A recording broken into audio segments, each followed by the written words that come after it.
"You're not real family," my brother laughed as my parents abandoned me in Hawaii. So, I pressed one button and evaporated their entire wealth.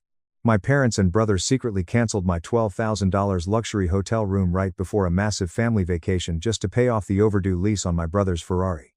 They laughed in my face and told me to go sleep in a cheap motel, completely unaware that 6 months ago, my grandfather secretly made me the sole legal executor of our multi-million-dollar family trust fund. I am Liam, and I am 33 years old. For 3 decades, I was the invisible, discarded scapegoat of my own flesh and blood. The ultimate betrayal finally happened on what was supposed to be a unifying family getaway to Hawaii. My own parents and my older brother deliberately and maliciously stranded me in the opulent, crowded lobby of a 5-star oceanfront resort. While I stood there, completely helpless, my brother announced to the entire room that he only booked accommodations for his definition of the real family. My parents physically turned their backs, pretending not to know me, while dozens of wealthy guests watched my public humiliation unfold. But there was one massive, life-altering secret they did not know.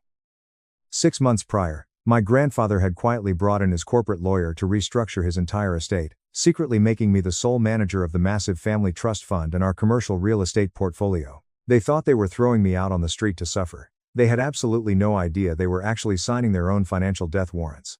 To truly understand the absolute insanity of that moment in the hotel lobby, you have to understand the toxic dynamic that governed my household for my entire life. For as long as my memory reaches back, my older brother Marcus, who is now 38, was treated as the ultimate investment.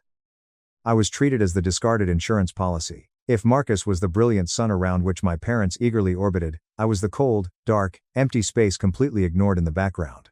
When it came time for college, my parents, Richard and Helen, sat me down at our granite kitchen table. They looked me dead in the eye and explained that the college fund they had supposedly been saving for 18 years was entirely depleted. They didn't apologize. They told me Marcus urgently needed the massive sum of money to fund a highly prestigious tech startup because he was clearly destined for corporate greatness. They looked at me, a straight-A student, and told me I was tough and resilient enough to figure it out on my own. I ended up working 80 brutal hours a week. I juggled agonizing night shifts at a greasy local diner, scrubbing floors, and taking orders from drunk college kids, while working dawn shifts at a campus biochemistry laboratory cleaning beakers. I did all of this just to keep the electricity turned on in my cramped, freezing off-campus apartment in Seattle and to pay my exorbitant tuition bills on time. I eventually graduated with top academic honors, carrying zero debt. The day I finally graduated, my parents didn't even bother to attend my ceremony. In reality, they were busy throwing a lavish, catered outdoor party for Marcus because his failed startup had pivoted into a vague influencer agency. Their grand graduation gift to him was a brand new, custom-ordered Ferrari. Marcus's entire extravagant existence was funded by our grandfather, Silas. Grandfather Silas was a ruthless, self-made industrialist with a massive fortune built in manufacturing. As his physical health began to sharply decline, he entrusted the daily complex management of his vast wealth to a longtime family accountant named Paul. My parents and Marcus immediately treated Paul like their own personal limitless ATM machine. Marcus built an entire fake personality on social media, branding himself as a brilliant venture capitalist. In reality, his lavish lifestyle was entirely subsidized by a staggering $35,000 monthly allowance pulled directly from the family trust fund. The massive turning point in my life happened exactly 2 years ago. I was visiting my grandfather in Massachusetts. He was slowly recovering from a minor stroke. He asked me, purely out of desperation, to help him organize some highly confusing tax documents. Because of my extensive background in rigorous pharmaceutical research, my brain is naturally wired to quickly analyze massive sets of complex data.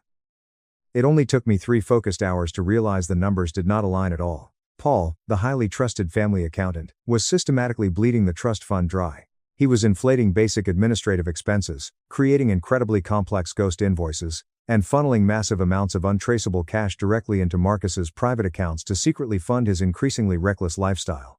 I printed the undeniable proof and presented the raw data to my grandfather. Grandfather Silas sat silently in his worn leather chair for a very long time. He finally realized the family legacy he had spent his entire life building was completely rotting from the inside out. The very next morning, Paul was quietly and ruthlessly fired under the very real threat of a massive life-ruining lawsuit. Over the course of 3 weeks, Grandfather Silas completely and legally restructured the entire trust fund. He ruthlessly removed my parents and Marcus from any position of influence, oversight, or future control. He legally made me the sole executive and the only active authorized manager of the trust fund. He fully recognized that the brutal crucible of my childhood had ultimately forged the only person in the family capable of handling real, massive power without being instantly corrupted by it. We kept this a total absolute secret. The monthly allowance checks continued to flow seamlessly to my parents and Marcus. Grandfather Silas wanted to perform one final test. He gave them enough rope, silently waiting to see what they would do with it. For months, I quietly watched the bank statements roll across my desk. I watched my parents sink $200,000 into a non-refundable deposit for an ultra-luxury retirement community. They constantly looked down on me because I chose to drive a reliable used sedan and lived in a modest apartment in Seattle. They openly mocked my demanding career, laughing and calling me a broke lab rat.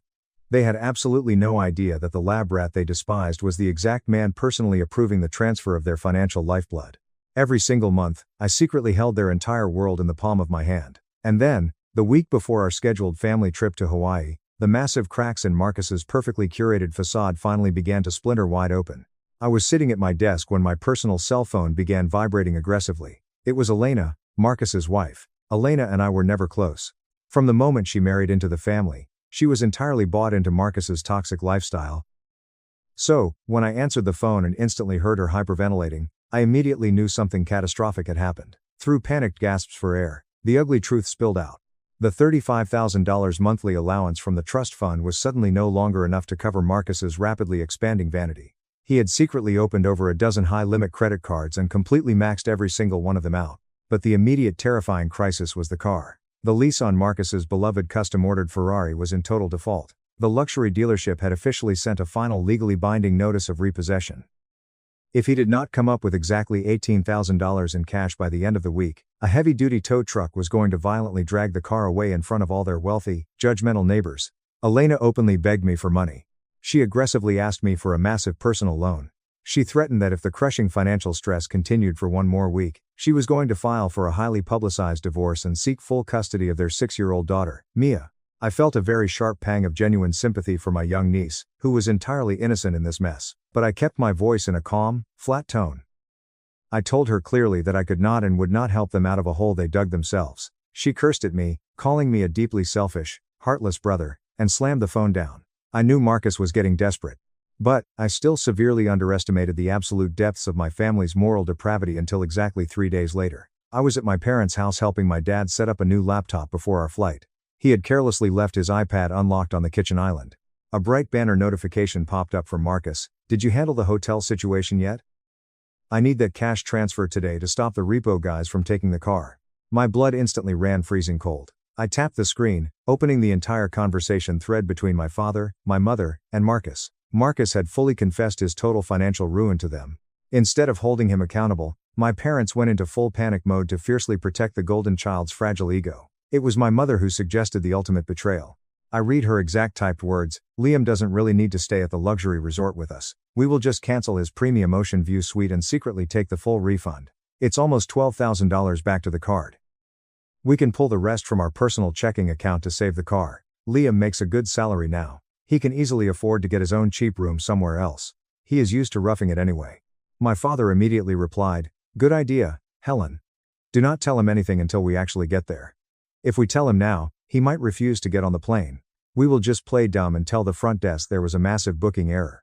I stood frozen in the kitchen. For years, I had foolishly held onto a tiny pathetic shred of hope that my parents still harbored some basic fundamental level of human love for me.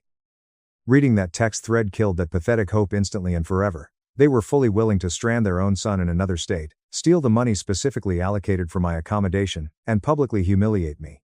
All just to protect Marcus's fake public image. I didn't scream. I carefully set the iPad down, walked out of the house, and drove away in total suffocating silence. The agonizing hurt was gone. What remained in my chest was a cold, highly calculated determination. I decided right then and there to let them spring their pathetic little trap at the hotel, and then I was going to turn around and burn their entire fake kingdom to the absolute ground. Update 1. The long flight to Hawaii was absolutely suffocating. My parents and Marcus sat comfortably in first class, completely funded by the Trust's generous travel allowance. I sat far back in economy class, having proudly paid for my own ticket. Inside my carry-on bag was a beautifully wrapped velvet box containing a delicate pearl necklace I had purchased for my young niece, Mia. Touching the soft velvet of the box was the only thing that kept me mentally grounded. When we finally arrived at the Ocean Edge Resort, my family aggressively marched through the grand, towering entrance like returning royalty. I intentionally hung back. I casually caught the eye of the hotel's general manager, a distinguished man named Victor. I had met Victor several times in highly confidential meetings regarding the trust's commercial real estate investments. Victor knew exactly who I was. He started walking over to offer me a complimentary upgrade, but I gave him a very subtle, incredibly sharp shake of my head. I pointed my eyes directly toward Marcus and my parents at the front desk. Victor instantly read the tension, nodded slightly, and gracefully stepped back into the shadows. I finally walked slowly up to the polished mahogany counter just as Marcus was finishing his grand theatrical performance. I stood there perfectly still, listening to the deeply apologetic young clerk, Jenna, tell me my reservation simply did not exist in their system. I listened to my older brother loudly declare his absolute supremacy. He looked at me, smirked, and loudly declared to everyone within earshot that he simply only made reservations for his real family. He crossed his arms and suggested I grab my suitcase and find a cheap roadside motel. Through the massive, ornate mirrors lining the lobby walls, I caught sight of my parents. My father was scrolling intensely on his phone. My mother was obsessively adjusting her expensive silk scarf. They were actively, deliberately turning their backs. Everyone was staring. They expected anger, red-faced shouting, or pathetic pleading. Marcus desperately wanted me to completely lose my temper so he could play the victim. I looked at Marcus's incredibly smug face. Then I closed my eyes for a fraction of a second and took a slow, deep breath. The burning anger that had lived in my chest for 3 decades evaporated, replaced by a crystalline, freezing clarity. I looked the young clerk directly in the eyes, entirely ignoring Marcus. I thanked her politely for her professionalism, stated I would be leaving the premises immediately, and turned on my heel. I walked straight toward the revolving glass doors without looking back. The blinding, unforgiving Hawaiian sun hit my face the exact second I pushed my way outside. For the first time in my 33 years of existence, I felt like I could finally truly breathe. I took a few deliberate steps under the deep shade of a row of towering palm trees. I reached into my tailored suit jacket, pulled out my smartphone, and directly opened a highly specialized, military-grade encrypted secure portal application. This was the master absolute control panel for the entire staggering Walker family fortune. I opened my dialer and typed in grandfather Silas's private landline number. He answered on the second ring. His brilliant mind remained as sharp and absolutely unforgiving as a steel blade. He didn't bother saying hello. He simply asked one question.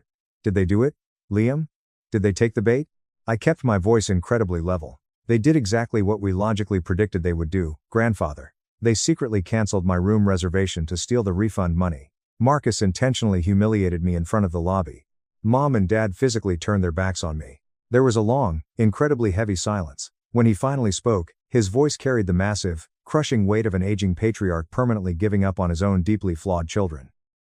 I gave them every single possible chance, Liam. A rotting diseased branch cannot be miraculously saved by watering the tree. It must be violently cut off. Lock them out, every single account. Freeze the monthly travel allowances, the housing subsidies, the discretionary spending funds. Let them finally see what the harsh, unforgiving real world feels like. You are the sole executive now. Understood completely, I replied. I ended the call. I looked back down at the glowing screen of my phone. I carefully navigated to the primary disbursement control panel. I selected Marcus's massive expense account first. A bright yellow prompt appeared. I firmly tapped confirm. The active green icon instantly changed to a dead, solid red. Next, I selected my parents' massive joint account. I tapped confirm. The icon turned red. In a matter of 30 brief seconds, standing quietly in the dark shade outside a world-class luxury resort, I legally and permanently wiped out their entire financial existence. I opened a premium ride-sharing app and ordered a black luxury SUV to take me straight back to the international airport. But I knew deep in my soul that I could not just silently disappear without explicitly delivering the final crushing educational blow. As my SUV smoothly pulled up, I crafted a new group text message to Marcus, my mother, and my father. I didn't hit send. I wanted to time the delivery perfectly. I wanted it to arrive at the exact humiliating moment their credit cards started aggressively declining at the front desk. I climbed into the quiet back seat, calmly told the driver to head to the airport, and watched the clock. 12 minutes and 30 seconds passed.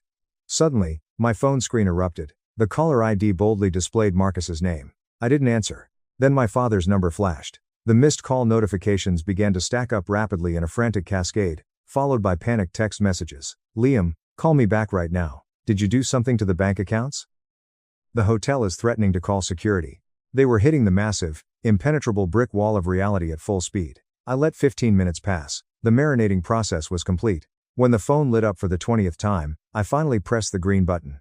A chaotic, high-pitched, terrified chorus of panicked voices violently erupted through the speaker. Liam, oh my God, thank God you finally picked up.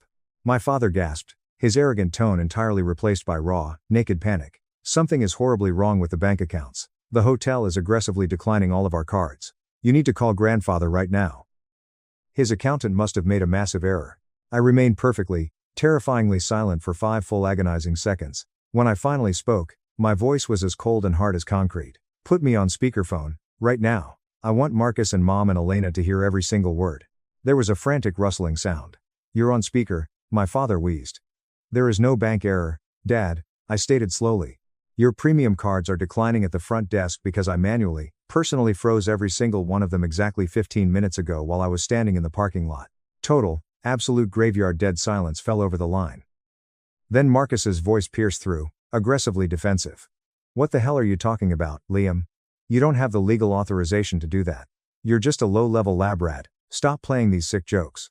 Exactly 6 months ago, I began, letting my words drop like heavy anvils onto their fragile reality. Grandfather Silas officially legally restructured his entire estate. He discovered through undeniable data that I personally provided him that Paul was illegally funneling massive amounts of trust money to fund your pathetic, entirely fake lifestyle, Marcus. Grandfather fired him, completely rewrote the inheritance documents, and legally removed all of you from the trust entirely. He legally transferred complete, unilateral control directly to me. I am the sole executive. I am the man who has been quietly approving your lavish monthly allowances for the past half year, waiting to see if you would ever show a single shred of basic human decency toward me. I heard a sharp, painful gasp from my mother. Liam, no. Oh my God, no. Your grandfather would never leave us with nothing. He did exactly that, I replied coldly, and today, in that lobby, you proved to him exactly why he made that brilliant choice.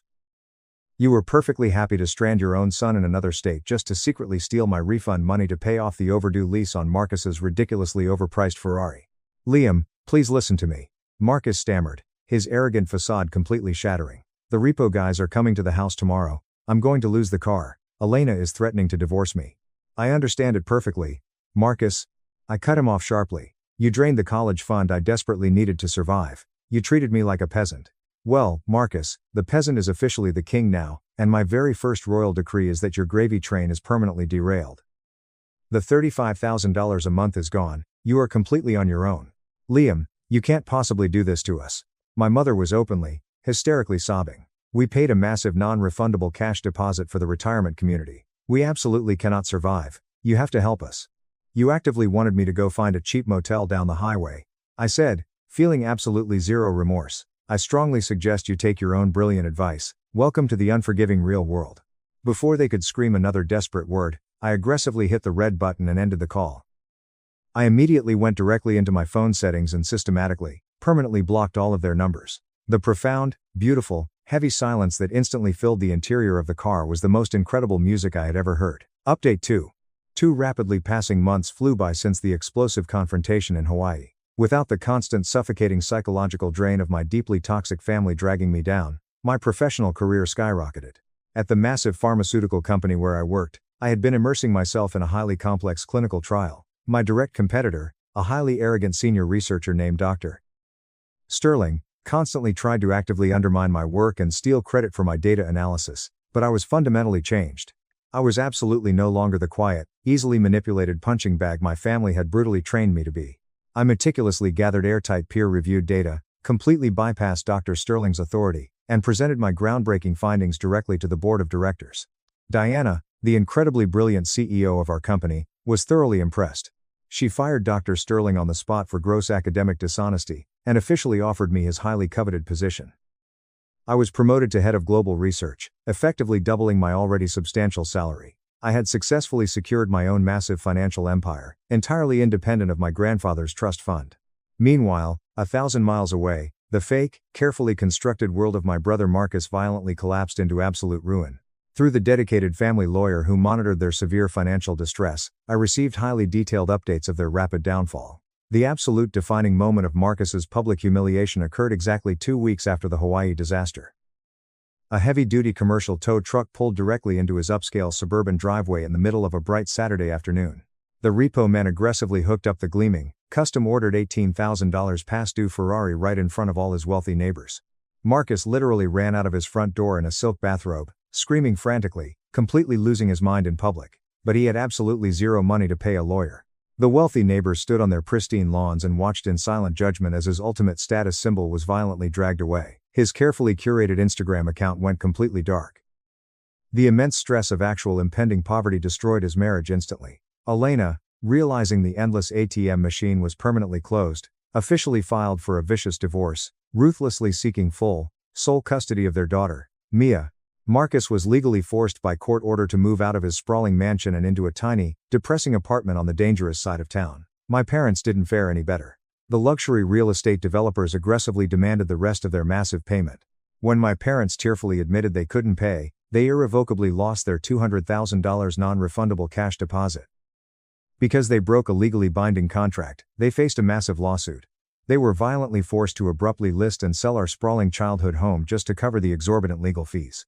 They had to painfully pack up their lives and forcefully relocate to a small, extremely basic condominium complex.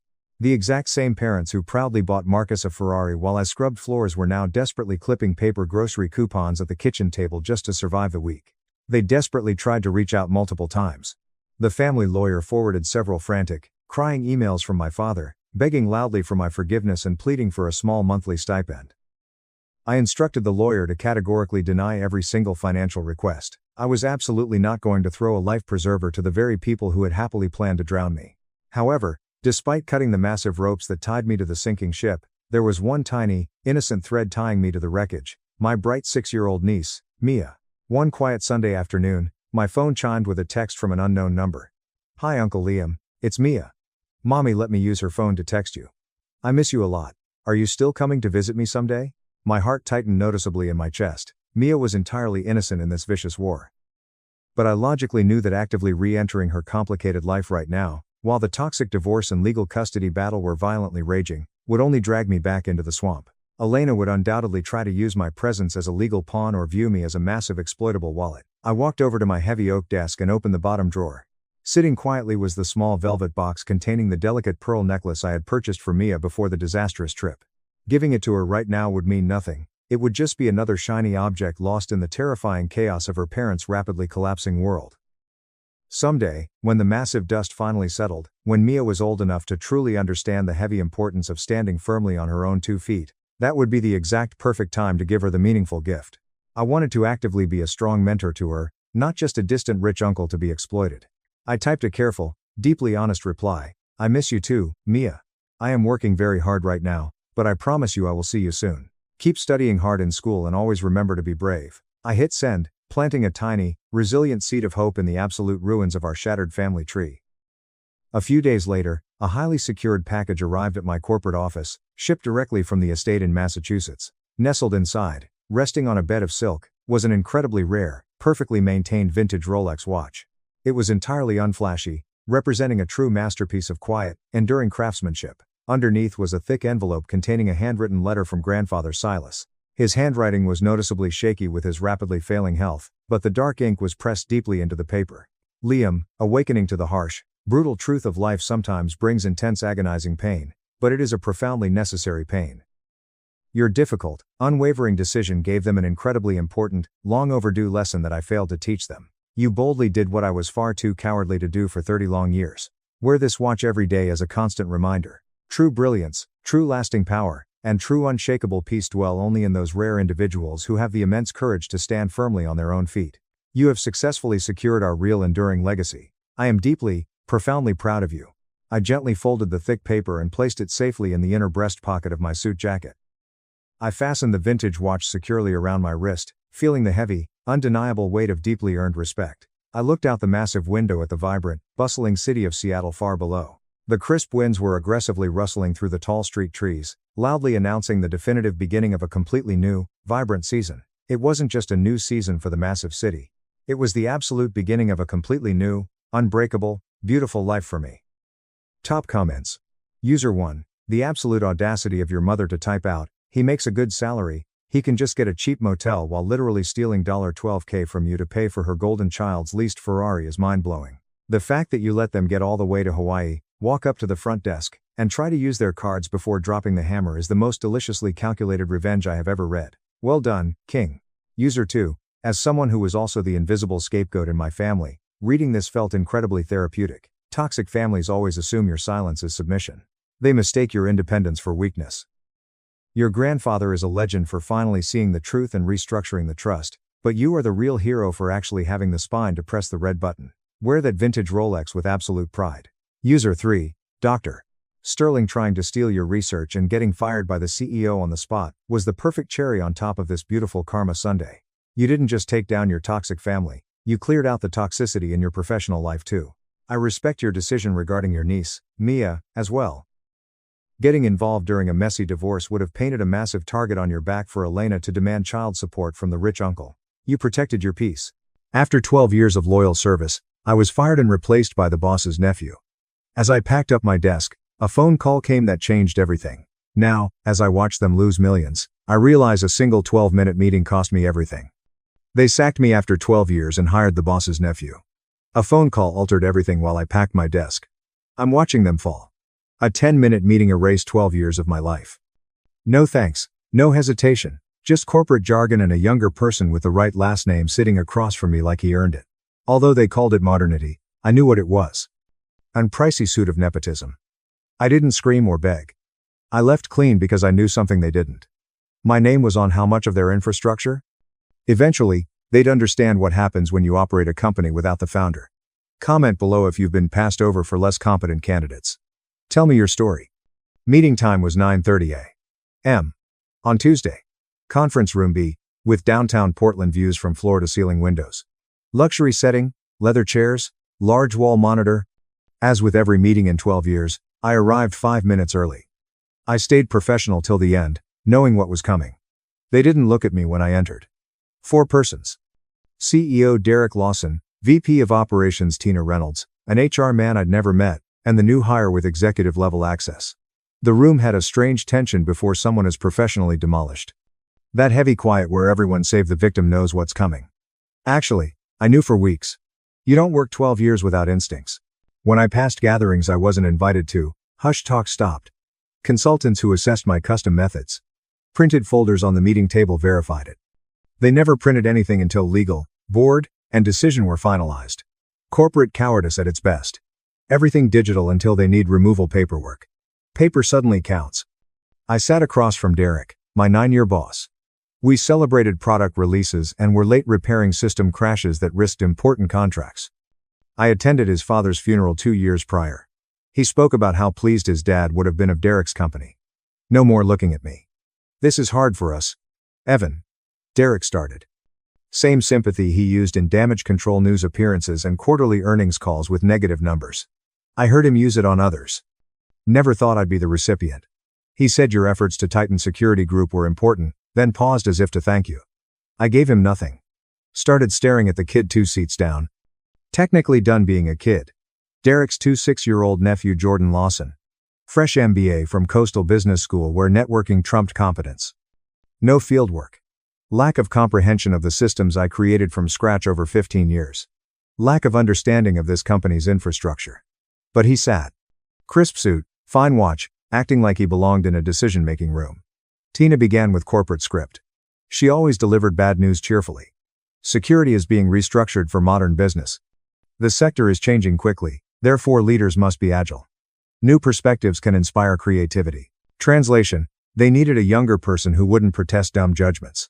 Jordan held a fresh notebook. Probably bought yesterday. He took notes like a business school case study. Seeing someone dismissed was educational. Notes about firing staff. Nearly incredible arrogance. I didn't inquire. Already knew. The past 4 months proved it.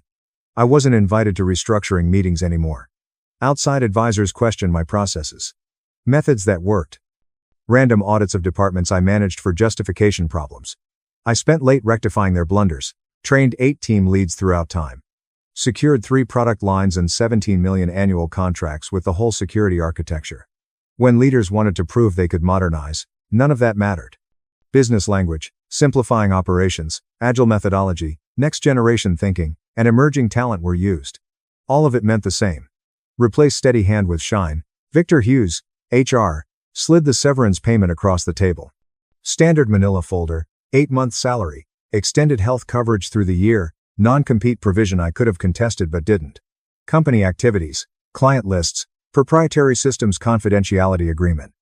Victor continued, reading from a script he'd undoubtedly used 20 times on other throwaway Titan Security Group employees. "We appreciate everything you've done. This decision represents our future strategy, not your performance." "Right. Sure." That's why Jordan sat, trying not to smile. That kept Derek from making eye contact. Strategic direction always looks like the boss's nephew acquiring a directorship without merit. I stood and took the packet.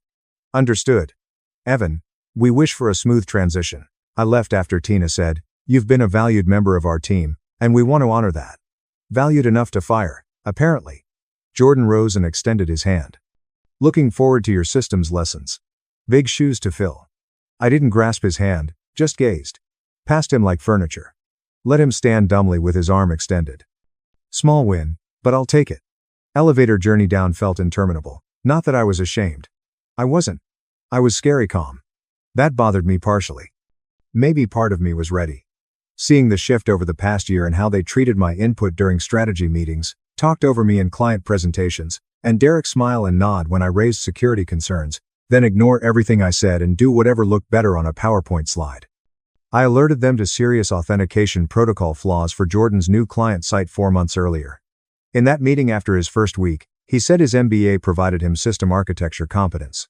He advised streamlining the login procedure to improve user experience and removing security layers because clients complained about too many verification stages. I calmly and professionally described why those layers existed, how they prevented unauthorized access, how eliminating them would create flaws hackers could attack in 12 minutes, and how we'd lose customer trust and likely face lawsuits after the inevitable breach. Derek thanked me for my ideas and requested Jordan to propose the reduced version. I knew they didn't want competence then. They want conformity. Someone who smiled, nodded, and did whatever investors liked in PowerPoints. I was never good at obeying dumb directions from a high-ranking official. My office was full when I arrived. Maybe 9x, 11 FT. Third floor space. Parking lot facing window. Someone did it for me. They presumably called it professional civility. More likely corporate efficiency. All my Titan belongings fit in a cardboard box with the company emblem. They left a sticky note. Personal things. Emily. I was treated like a case file instead of someone who has worked 12 years at 60-hour weeks. All my Titan career was in the box. Coffee mug. From 10-year anniversary. Framed portrait of me and the original security team in 2008. When we were 10 individuals in a warehouse office with exposed pipes and iffy wiring. The International Association for Data Protection awarded Excellence in Security Architecture. Evan Mitchell, Director of Security Infrastructure, desktop nameplate, pens. A server rack-shaped stress ball given to me as a joke by a junior engineer after I spent 72 hours addressing a catastrophic system breakdown. The end. 12 years reduced to two-handed box contents. They missed something. One folder in my bottom drawer. I had years of paperwork. Internal audits they ordered and buried. I wrote security gap evaluations that were never addressed since addressing issues costs money. Risk reports detailing the consequences of cutting corners. Accident logs from near-miss breaches I rectified at 3 a.m. before they became disasters. About 5 years ago, I started keeping records. Initially, just professional habit. Instinctive documentation. Cover your job. Keep track of suggestions. Keep proof of your good work. They eventually proved I was trying to prevent the problems they kept making. A 2015 internal audit found serious client data portal vulnerabilities. I advised immediate fixes. The management said it would affect user experience. They wanted fast and smooth. Not concerned about security. We experienced a sophisticated breach attempt targeting those vulnerabilities 2 months later. I found it at 3 a.m. because I developed redundant monitoring systems they didn't know about. Fix it before data was compromised. Derek thanked me with an email. No mention of ignored suggestions. The 2017 infrastructure risk assessment detailed the dire consequences of employing outdated server design. I demonstrated math. Upgrading costs $450,000. Losing contracts and reputation by waiting for failure would cost millions. The upgrade cost too much and was delayed another year.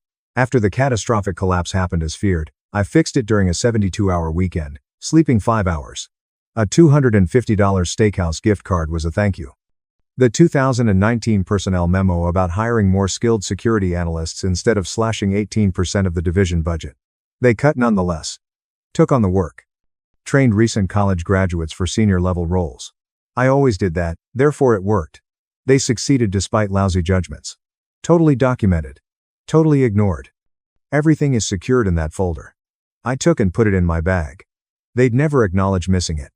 Too many queries about why I had that paperwork. What made me want to defend myself from my employer?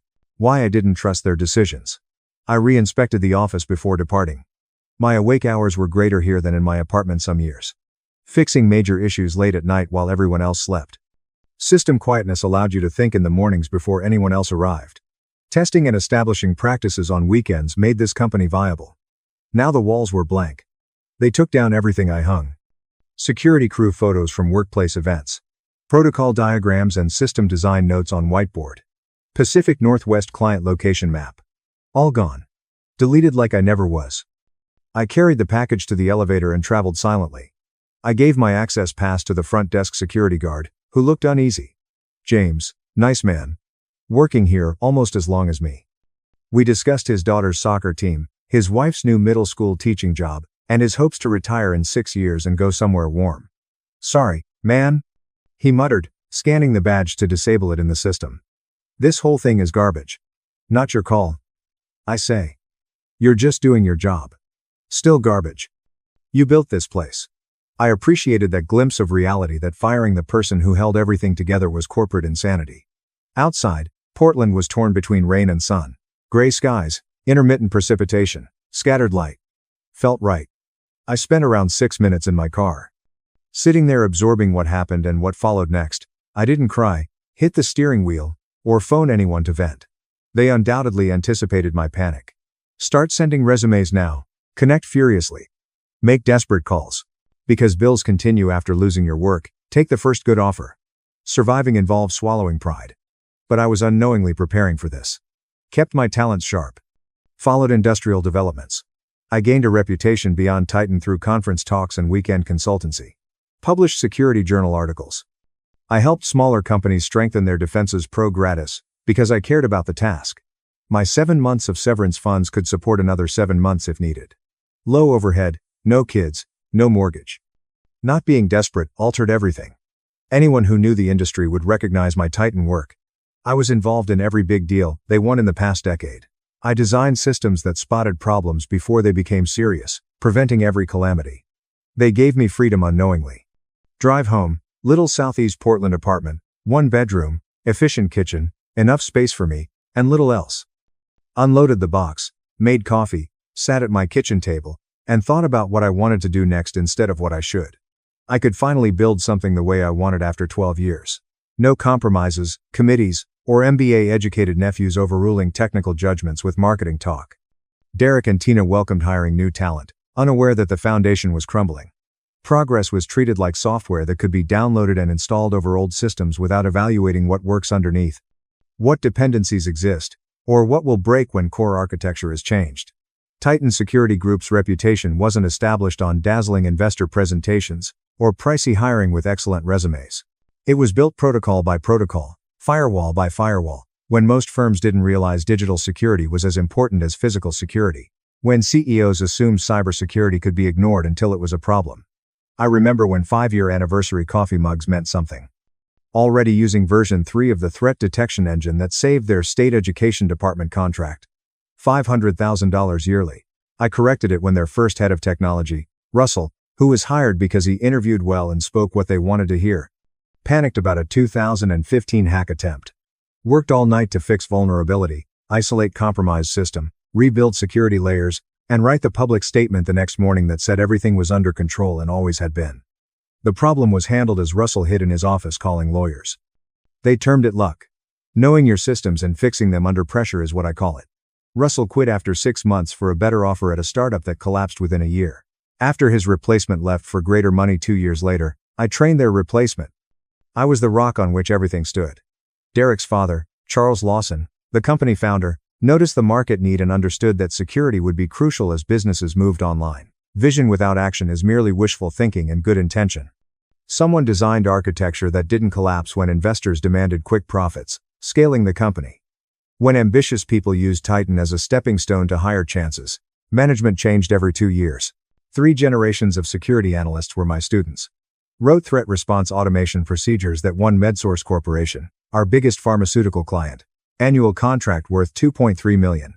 I presented to their board personally, answered every technical question they asked me for 2 hours, and spent 4 months developing our security framework to satisfy tight healthcare data requirements, HIPAA compliance, encryption standards, access controls that pleased federal regulators.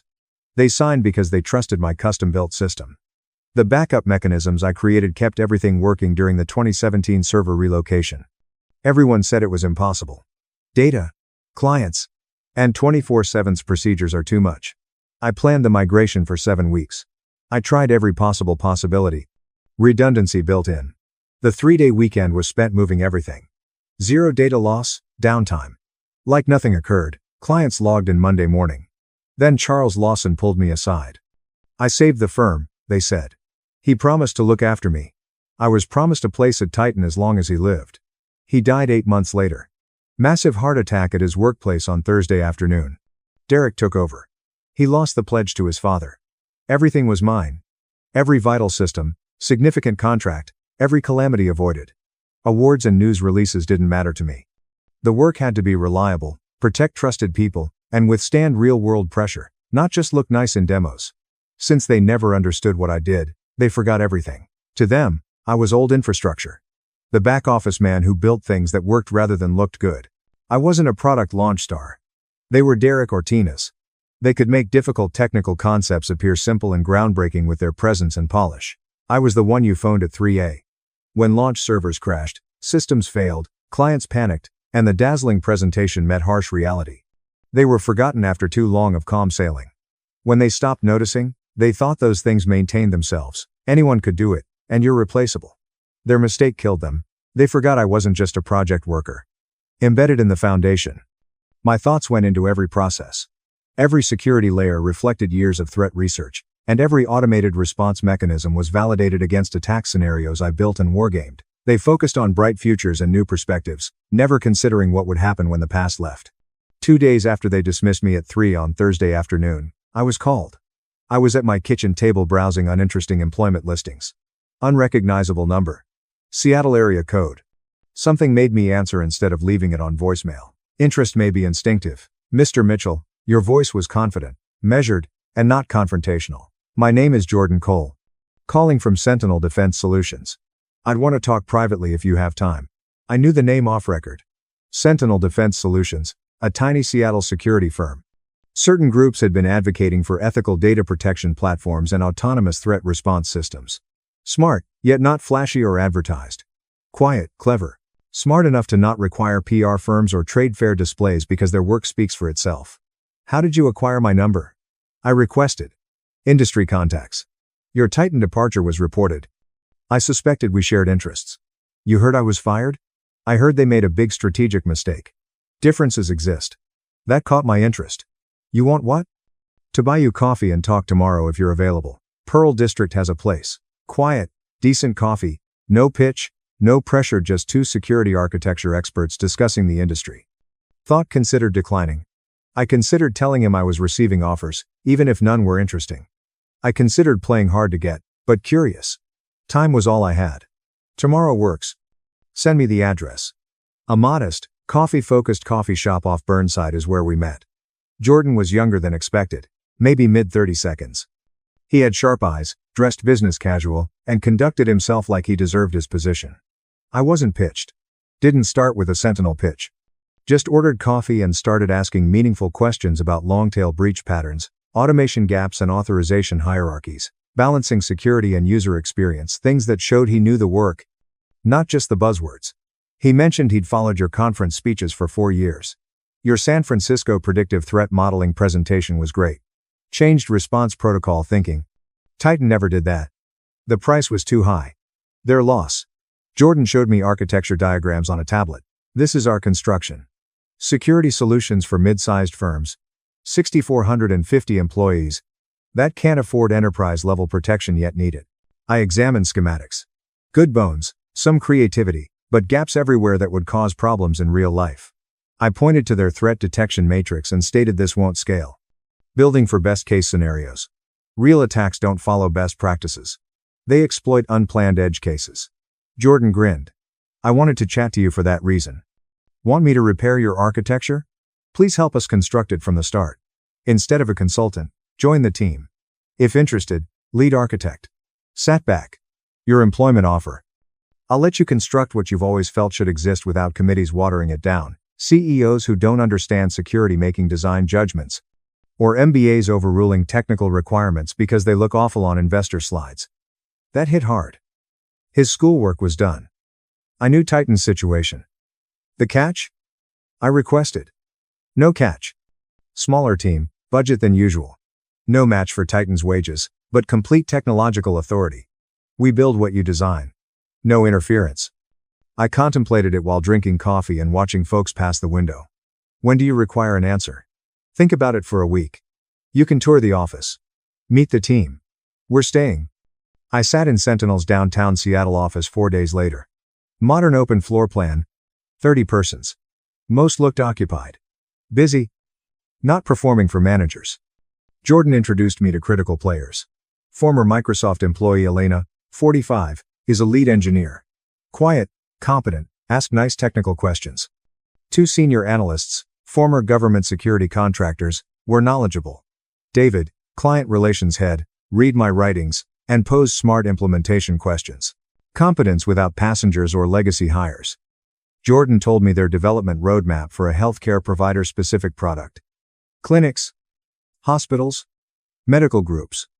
There are high compliance requirements but limited security funds. We believe a huge market is neglected. They showed me their initial designs. Healthcare was difficult. Data retention, HIPAA, state, and patient privacy legislation. Since compliance was difficult, most security firms avoided it. Quite ambitious, I said. We require an experienced person. He meant MedSource. My Titan pharmaceutical client, what timeline do you have? 7 months to functioning prototype, 14 months to launch, 18 months to profitable, aggressive but feasible with the appropriate design. I want full technical control. No design by committee, no marketing-driven security changes. I got my security requests addressed. Done. So I want equity. Jordan acted immediately. Structure that. How much did you think? 18%. He counteroffered. 15% vested over 4 years partner track if we meet year 2 sales targets. Thought about it. I earned less than Titan, but equity gave me ownership of what we built. Share success instead than just getting paid. Deal. Next Monday, I began. Over the weekend, moved to Seattle. Small Capitol Hill apartment found. Walking distance to office, low rent. Space was minimal, just somewhere to sleep between work sessions. The first 2 weeks were spent studying their systems, finding weaknesses, and deciding what needed rebuilding and what could be reinforced. Good, clever, specialty-savvy team. Elena's engineering was good. Threat patterns were understood by analysts. David could talk to clients without overselling, but they needed someone who grasped the big picture. Scalable security architecture for securing hundreds of clients' critical data. Component interactions under load. System stress causes weaknesses in connections between otherwise secure components to break first. The fundamental structure took 7 weeks of long days and weekends to design. Different from Titan. Building something new instead than sustaining something old. Using patterns instead of static rules to create threat detection logic. Security systems are usually if-then statements. Do that if this happens. Actual attacks are dynamic. The hackers adapt. Use novel methods. Our system analyzed behavior. Recognized abnormalities even if they weren't threats. Permission structures scaled from 15 to 15,000 users without breaking. That was vital.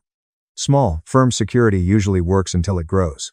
Because the architecture wasn't scalable, everything falls. We constructed it from scratch. Agile authentication provides role-based access for growing companies. Logging systems that performed as data volume exploded. The majority of events were addressed automatically. The threat was detected, isolated, contained, and administrators warned in seconds. To handle complex situations that required human judgment, we included override controls. No security system can be fully automated. In unusual situations, you need decision makers. It was Aegis Protocol.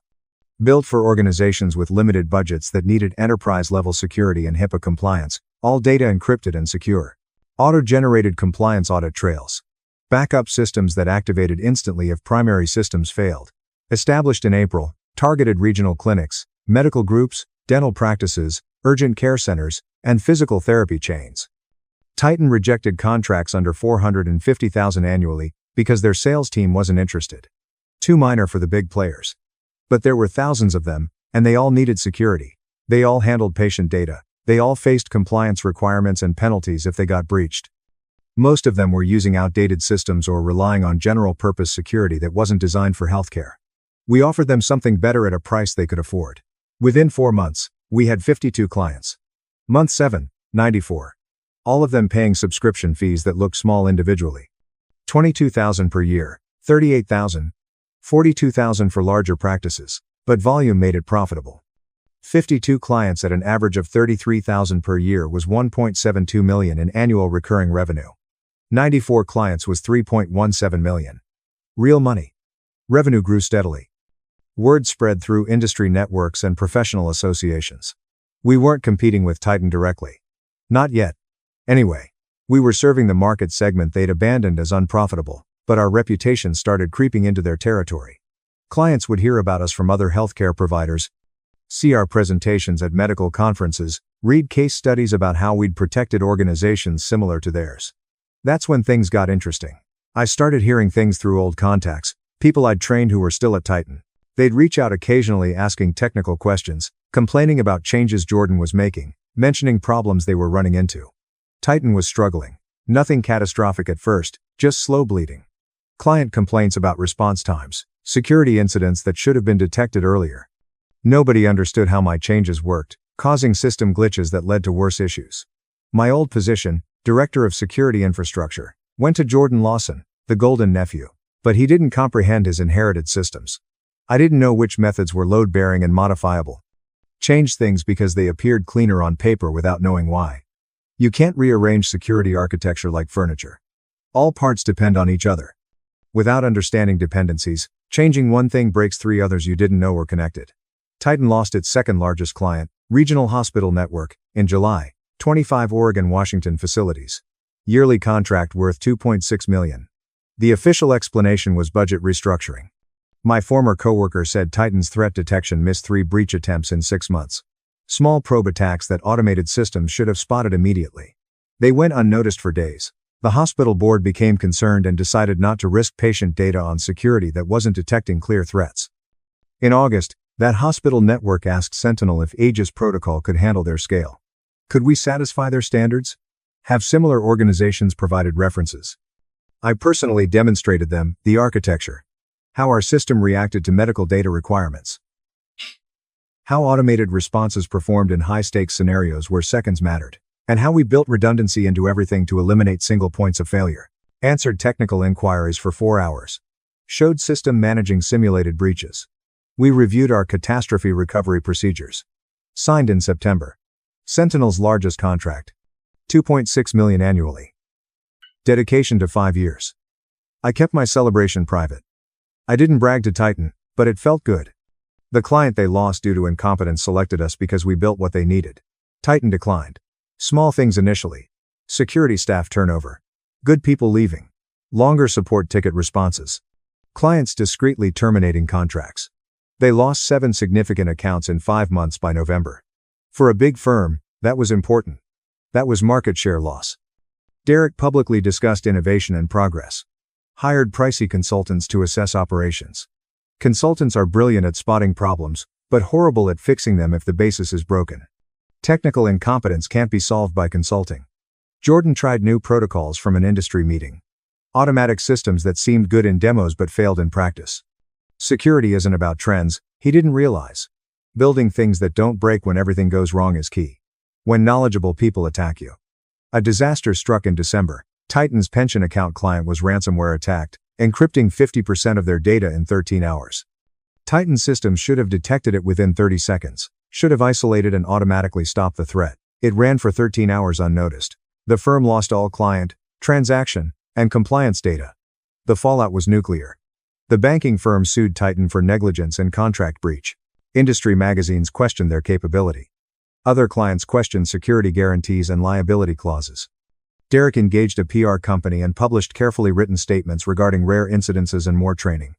No big deal. Security and reputation damage are lasting. Once clients lose trust, they leave. Can't afford it. One breach can ruin their business. They require 100% confidence in their security provider. I watched from Seattle. Not publicly gloating. In industry forums, didn't trash them. Continued constructing. Improved Aegis protocol.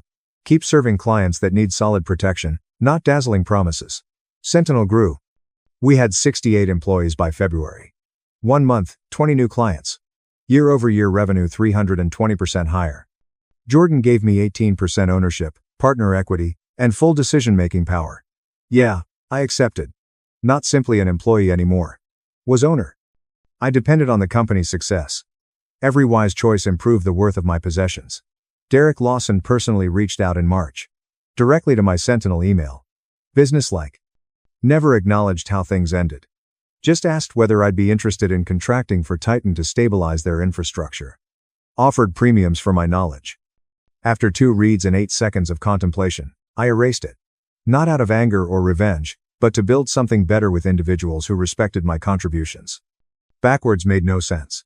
Why fix the mess they made by firing me? Why save those who trashed me? Titan was losing clients 35% from their peak 16 months ago, industry contacts told me 2 weeks later. The role of Jordan Lawson had been subtly changed to something insignificant. Their security director was an outsider with impressive credentials but little system understanding. The new director spent 4 months reverse engineering my architecture. Understanding why things were developed, what protocols did what, and which systems worked with which didn't. Don't fix infrastructure, you don't comprehend. You can't change systems without knowing what breaks. June saw Titan lose 9 more clients. Stock fell 22%. Board members asked tough leadership questions. Under pressure, Derek Lawson resigned. The company was bought in September. A larger security business bought them for far less than 2 years previously. Jordan Lawson was fired immediately with most of the executive team. The buyer dismantled the security division and rebuilt it with their own systems. People who valued credentials over skill destroyed 12 years of infrastructure in 16 months. Sentinel grew into new sectors: financial services, law businesses, and educational institutions that needed real protection, but couldn't afford the big competitors. We employed more people, enhanced the platform, and offered things clients wanted, not marketing features. By year 2, we served 260 clients in 12 states. Revenue was $18 million. We received acquisition proposals. We were sought by buyers. Take our tech and clients. Jordan sought my opinion. I responded we were still building. Why sell when we started? We proved that doing the task correctly mattered. 3 years after leaving Titan, Sentinel Defense Solutions became one of the fastest growing Pacific Northwest security organizations. Over 420 clients, 145 workers, $52 million in sales. I managed all technological operations. Increased engineering staff, from 21 to 68. Designing 3 more security platforms than Aegis. Winner of Innovation and Threat Detection honors. I spoke at important conferences where people listened because my work spoke for itself. Not for my title or marketing. Because we design the best systems in our market. No Titan contact from me. Never boasted. Never sent Derek or Jordan Sentinel success screenshots. Not necessary. Industry is minor. Everyone witnessed. Everyone knew why. The best revenge isn't always revenge. It's constructing something so robust that your detractors become unimportant. Last, Derek Lawson reached out. A more personal email address. Called it a mistake, asked if we could discuss lessons learned and whether I'd return as an advisor. I debated responding. Thought about explaining the easy lesson. Do not repair the foundation while the building is standing. Don't presume newcomers understand complex systems because they attended to costly schools. Don't confuse innovation with devastation. I archived the email and resumed work. Please subscribe if you liked this video. It boosts the channel and helps us tell greater tales. Thanks. My brother left his kids freezing on my doorstep for 1.5 hours on Christmas while he took off for a trip to Finland. My neighbor saved them, but my parents attacked me, accusing me of ruining Christmas by letting CPS get involved. Hello. I thought I had severed my relationship with my family's bullshit years ago. But things quickly took a turn for the worst when my brother abandoned his children on my doorstep while I was out of state. This is how it all went haywire. Lucas is my name. I'm in my late 30s, childless, and, to be honest, rather content with my life. I work as a translation and interpreter, specializing in English, Spanish, and French subtitles for films and television series. I spend most of my time and money on those 2 languages. Many believe that subtitling is a comfortable job where all you have to do is sit and type. However, it's more akin to a struggle against incessant deadlines, finicky studios, and underwater sounding audio.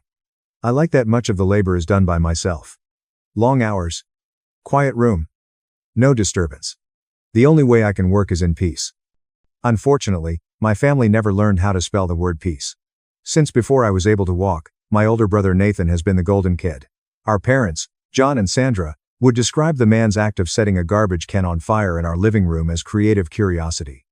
In the meantime, I was the troublesome kid who had to follow the rules if I breathed too loudly. His wife, Sophia, is a wonderful fit, acts as though everyone else is under her supervision. She would tell you that you're fortunate if you told her that the sky was blue. Someone like that. When I was a child, the simplest way to witness the open partiality was on Christmas morning. Nathan's requests would be fulfilled. Everything from designer names, to pricey outerwear to game consoles. Mom would act like it was just what I wanted when I got socks or a pullover that was 2 sizes too big. I was held accountable if Nathan broke anything. It was considered an accident if I was successful at anything. They would change the narrative to make him appear like a hero if he failed at anything. The pattern remained unchanging and unending. It became more louder as an adult. They say my job isn't genuine work. Subtitles, according to John, write themselves. Sandra also said that all I did was sit around and watch TV. Nathan, meanwhile, would still be seen to be working on some significant opportunities even if he were unemployed for 6 months. I was supposed to be available whenever something needed to be done. Helping with finances, repairing a computer, bringing someone up from the airport, and moving items. I was ungrateful if I declined. Nathan was simply exhausted if he answered no. There was never any change. Not even an inch. New York was already cold at the beginning of December. Pale snow covers the streets. Brownstones are decorated with the customary Christmas lights. And entire blocks are quieter than normal because half of the community is out of town. I would become used to my winter routine. Simple life, no commotion, work, gym, groceries, and sleep. I try to aim for that, at least. I received the email one evening as I was wrapping up a translation for a French crime documentary. For a last-minute winter job, a customer wanted me in person. Extremely time-sensitive, worldwide partners, and tight deadlines make this the kind of job you don't turn down unless you like being broke. In a few days, they wanted me on site. The timetable is outlined, the flights are attached, and everything is verified. I could tell right away from reading it that it would be messy. Not the position. The work went well. There is always some degree of pandemonium during the Christmas season in my family with those people. However, I felt heavier and different this year, like if something foolish was already building in the air and was about to land on my head. I closed my laptop, looked at the email once more, and relaxed. I had a basic, incisive thought that I couldn't articulate. It's going to become ugly this Christmas. Regretfully, I was entirely correct. In December, John and Sandra's home appeared exactly the same. A wreath large enough to cover a car windshield, plastic snowmen on the yard, and an excessive number of lights. I parked, took a moment to sit, and told myself that I was only doing this because failing to show up would result in a lecture that would go on till spring. Inside, I was struck by the typical disorder of the house. When I entered, John was already griping about the thermostat, saying, "Sandra turned it up again." He tapped the screen as if it were offensive. Sandra continued to rearrange dishes without looking up, saying, "We're not heating the entire neighborhood. Maybe if you wore something warmer instead of that same jacket every year, you wouldn't freeze." I said, "It's a normal jacket," and hung it up. She looked at me as if my very existence had ruined Christmas. Sophia was on the couch with Nathan. Nathan was babbling about something he had purchased for himself.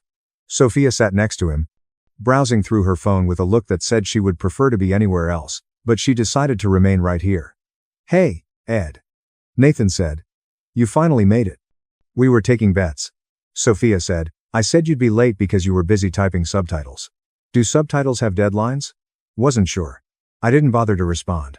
I would die young if I wasted my energy fixing all of these people's dumb remarks. Emma and Timothy were at the table, using scrap paper to design snowflakes. They gave me a quick look, smiled a little, and then became silent again. Intelligent children. In this household, the safest survival strategy is to remain silent. We got together for dinner after Sandra motioned for everyone to seat. The mood instantly became the normal chaos. John is complaining that because people aren't cooking as much as they used to, everything tastes different now. Nathan boasted that he might launch a company in the near future. Sandra made passive-aggressive remarks about how some people don't visit enough, while Sophia complained about her hairdresser. I waited for the moment when they asked me for something while concentrating on my dish. It was quick. Nathan gave a loud clearing of his throat halfway through the meal. Before he could say anything, Sandra exclaimed, "So, guess what? Big news." "Nathan, what is it? Are you finally doing that career breakthrough?" "No," he declared with pride. "Better. I'm traveling with Sophia. Norway, or even Finland? I haven't chosen a path yet. The auroras will be visible to us." Sophia added her voice. "We are worthy of something exceptional. This year has been really taxing." John was practically applauding. "Life is being led by my son. I prefer to see that." Sandra covered her chest with her palm as if Nathan had declared his intention to become a surgeon. "You two put in a lot of effort. This is absolutely necessary for you." Emma and Timothy glanced up silently, but neither spoke. Before I talked, I let them complete their victory lap. "I'm also on the road. Got a task that is urgent. That same week, I'll be away." No one even nodded in response. At last, Sophia continued to eat as if she hadn't heard me, saying, "Oh, that's convenient timing, I guess." Nathan gave a shrug. "Ed, don't exaggerate it. People go on trips. That's typical," John said. "Is this another one of those small office items?" I said. "It's not an office issue. I'll be collaborating with 2 studios on a project on site. Strict deadlines. While I'm away, I won't be available at all." Each of them gave a hazy nod. The nods that people make when they're not paying attention at all. Nathan took a quick look at his phone. Sophia had already resumed her scrolling. It was similar to using Wi-Fi to communicate with a wall. John tried to pick on me once more after dinner, which was filled with their typical crap.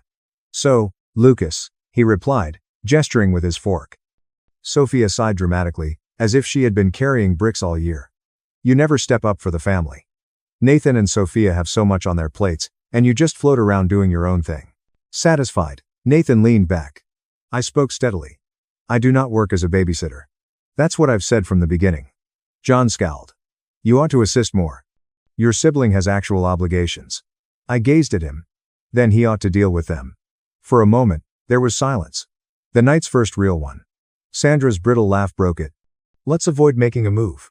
Christmas is here." There was nothing more I said. Nothing to say. They feigned that I was attacking them more and more as I retaliated. Dessert was like eating through mist. The tension lingered in the room like a thick garment that no one wanted to remove, but everyone pretended nothing had happened. The cool air felt cleaner than anything inside that house when I eventually stepped outside. There was minimal snowfall. With the exception of faraway cars, the street is peaceful. I climbed into my car, closed the door, and let out a breath. One thought persisted in my mind the entire way home. This family was a ticking time bomb. They were going to do something foolish. The only question was when. With headphones on and subtitles spread across my second monitor, I sat in my hotel room surrounded by open documents. 1 poor Wi-Fi connection, 2 deadlines, and 2 languages. It was a complete disaster. Home was the last thing on my mind. I was engrossed in my work, trying to finish a ton of dialogue before midnight. My phone rang at that moment. I looked at the caller ID. Anderson, Mrs. Ever since I moved into that building, she has been my neighbor. Even in October, the elderly woman with keen eyes always wears a scarf around her neck twice. Nothing is missed by her. She never calls me unless there's a serious issue. Real crises, not drama or rumors. I responded right away. "Honey, Lucas," she whispered in a strained voice. "Are you at home?" "No," I said. "For employment. I'm out of state. What's the issue?" She paused as if she didn't know where to begin. Then all of a sudden, she dropped it. "Your brother's kids spent over 1.5 hours sitting on your front steps, honey. 1.5 hours in this cold. They were trembling when I found them." I sprang up so quickly that the chair collided with the wall. "What? For what reason were they present?" "Because they were delivered to your door by Nathan and his wife. They told the kids you were inside," she said. "After that, they drove off.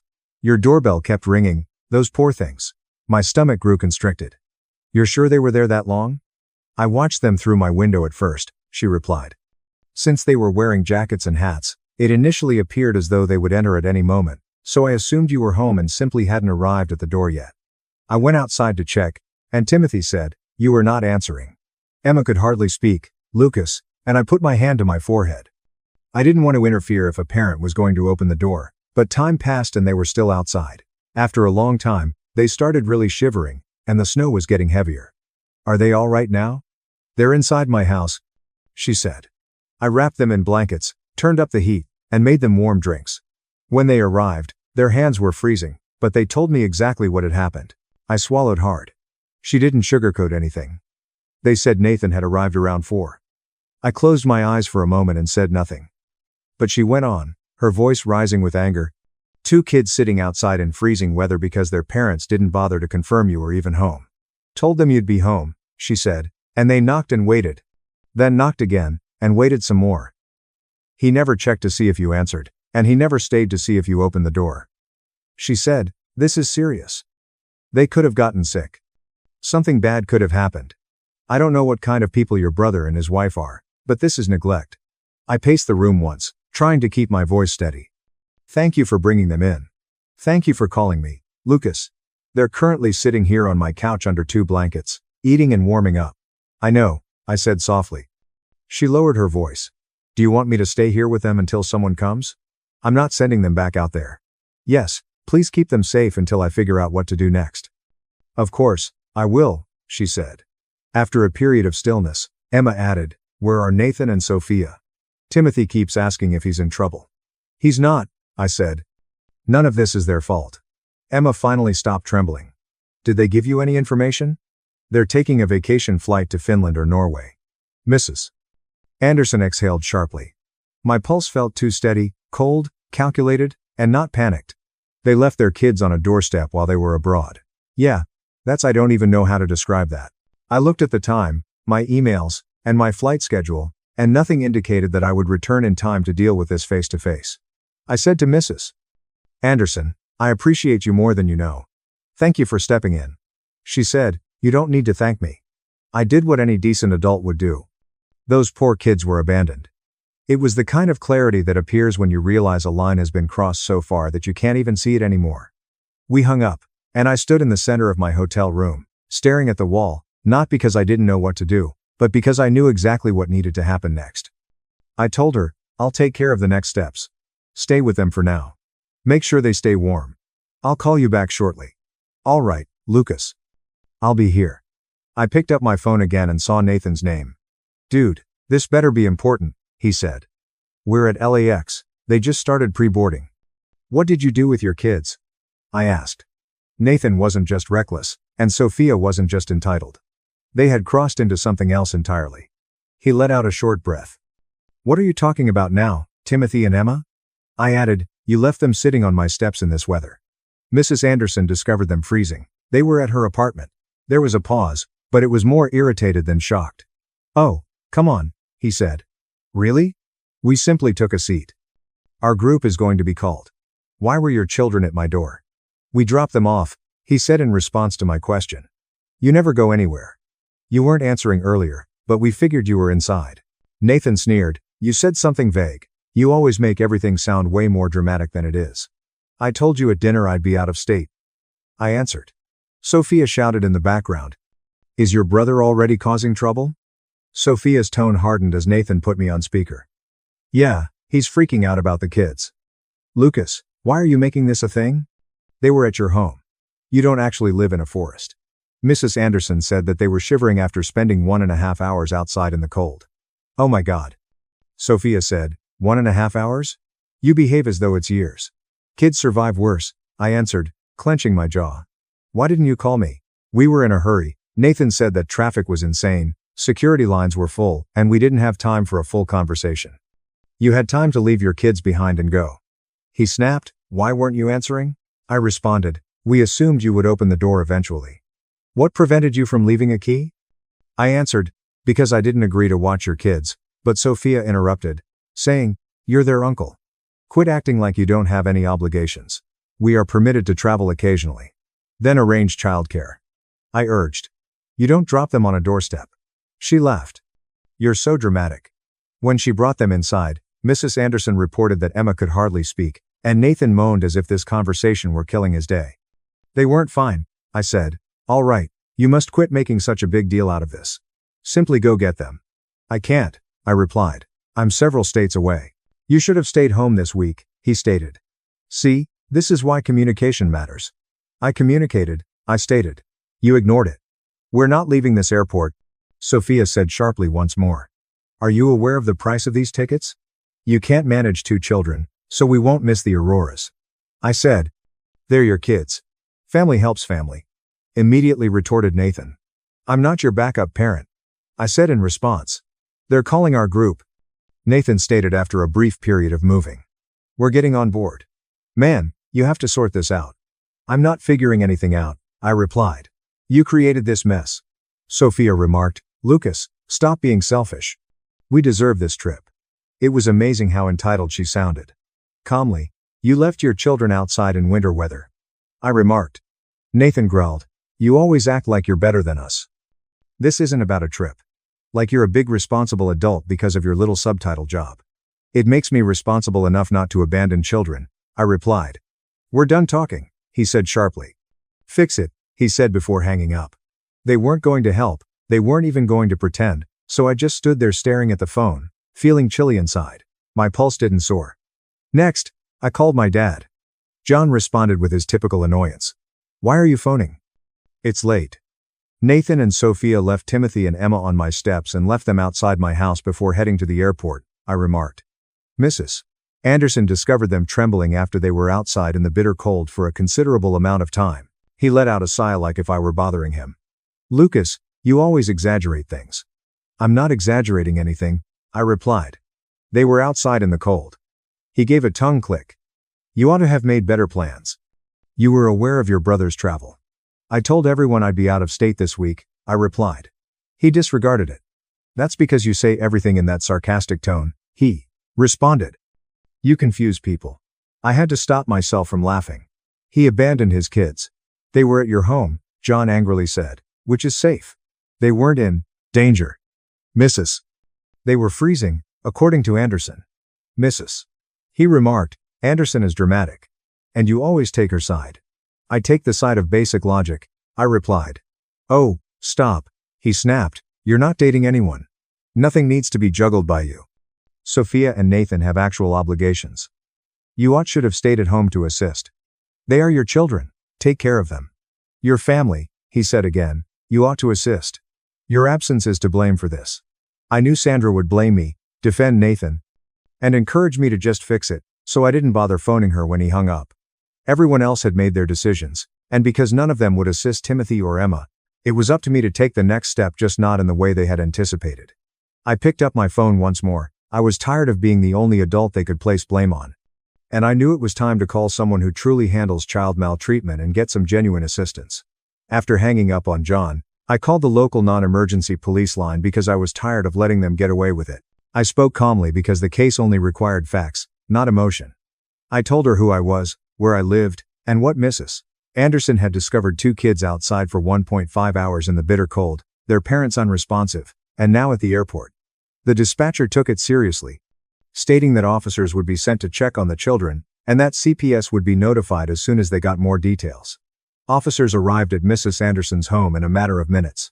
I contacted her back to inform her of their arrival, and she picked up on the first ring. Is someone being sent? Yes, I replied. Police are en route. Simply remain with the children.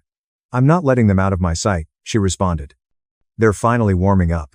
Soft noises could be heard in the distance, including Timothy's quiet question and Emma's little laugh. At least they were safe for the time being. When the officers showed up at her house 20 minutes later, Mrs. Anderson kept me on speaker as she responded. This is them, she claimed, adding that they had been here for around an hour. They were sitting outside by themselves prior to that. Where were they found exactly? Inquired one of the officers. On Lucas's steps, she firmly stated, both of them shivering. The cold had turned their faces crimson. Emma was in tears. The officer kindly confirmed details with the children. Emma remained near Mrs. Anderson, and Timothy answered most of the questions honestly despite his nervousness. How long they waited, whether they saw any adults who dropped them off, he said. They checked their condition, took official notes, and moved aside for a brief discussion. Mrs. Anderson put the phone on speaker and said, Lucas, they're calling CPS to come get the kids. They must put them in a secure location. I said, that's the right call. They asked if you're the legal guardian. I'm not, I replied. And I'm out of state. Despite my inability to see her. She nodded. Then they'll find the next best placement. That turned out to be Sophia's parents, the only stable adults in the household. CPS favors neutral parties wherever possible. Because Sophia's parents had nothing to do with this mess, they lived in the same state, had space, and got along well with the children, and John and Sandra weren't even taken into consideration. When CPS showed up later that evening, they first spoke with the cops, then Mrs. Anderson, and lastly the kids. "We're going to take you somewhere safe tonight," the caseworker remarked in a calm but strong tone, adding, "You'll stay with your grandparents for the time being." Emma tightened her blanket, Timothy nodded slowly, and the caseworker took a thorough statement from Mrs. Anderson, outlining the timetable in detail before they departed. The officer stated, "Given the weather and the duration, this meets criteria for neglect and endangerment." Mrs. Anderson did not dispute the officer's initial observations of the children outside, their length of exposure, their physical state, and the fact that Nathan and Sophia were inaccessible. They also recorded my phone number and verified my location, saying, "I'm aware." It was almost midnight when CPS brought the children to Sophia's parents' house, and I confirmed once more that the parents were in the middle of their journey and had declined to return. Mrs. After they left, Anderson gave me a call. "The important thing is that they're safe," she stated. "I'm grateful." "You did everything right," I said. "You better believe I did. Someone had to."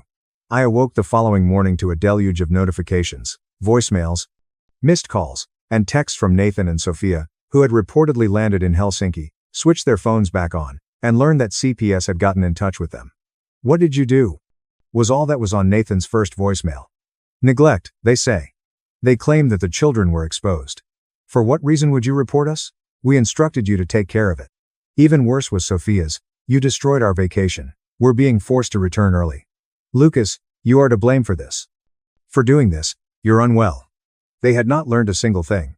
CPS issued me an update that was far more professional than anything Nathan ever managed, while they were ranting from all over the world. After officially opening the case and verifying the allegation of neglect, they authorized placement with Sophia's parents and set up mandatory interviews for when Nathan and Sophia returned. Mrs. Anderson texted me later that afternoon. "They probed farther. I told them everything. Don't worry." She gave compelling, thorough, and convincing testimony. She was factual rather than sentimental, and that was more important than anything Nathan and Sophia would later say. I continued working on my subtitles despite all of this. It was difficult to focus, but I persisted since I didn't want their disarray to affect my work either. The consequences was imminent, so I closed my laptop after finishing my work shift and relaxed. The whole family would turn it into a circus, but at least the kids were safe, and that was enough for the first time in days. Nathan and Sophia weren't going to enter CPS with humility, and John and Sandra were going to accuse me of being at fault once more. The next move wasn't mine, but I wasn't done acting. It belonged to the individuals who initially created this catastrophe. The next morning, my phone continued to vibrate, and before I had completed my motel breakfast, John and Sandra were already attacking. The first thing John said was, "You betrayed this family." Sandra said, "Christmas is ruined because of you." John then gave another, "Your brother is heartbroken. You ought to be embarrassed." Their interpretation of devastated was that Nathan and Sophia were experiencing inconvenience for the first time in their lives, so I didn't bother to respond. John finally made a dramatic call. "How could you, Lucas? How could you let the police get involved?" he demanded. "Your brother is devastated. They left their kids outside in freezing weather for 1.5 hours, I responded. "That's why the police are involved. You always twist things." Sandra interrupted the speaker. "You had those kids at your house. You need to have been present." "I told you I was on a business trip," I replied. She insisted, "You didn't say it clearly. Everyone believes you went too far." "Everyone," I said, referring to you and Dad. "You've embarrassed our entire family." John sighed. "Simply fix it." "I'm not fixing anything," I responded.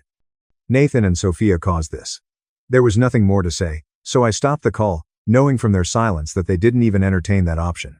The hammering on my apartment door rocked the frame 3 days after I returned home. The hall echoed with Nathan's words, "Lucas, open this door. We know you're in there." Sophia yelled over him, her voice resonating off the walls. "Avoid playing games."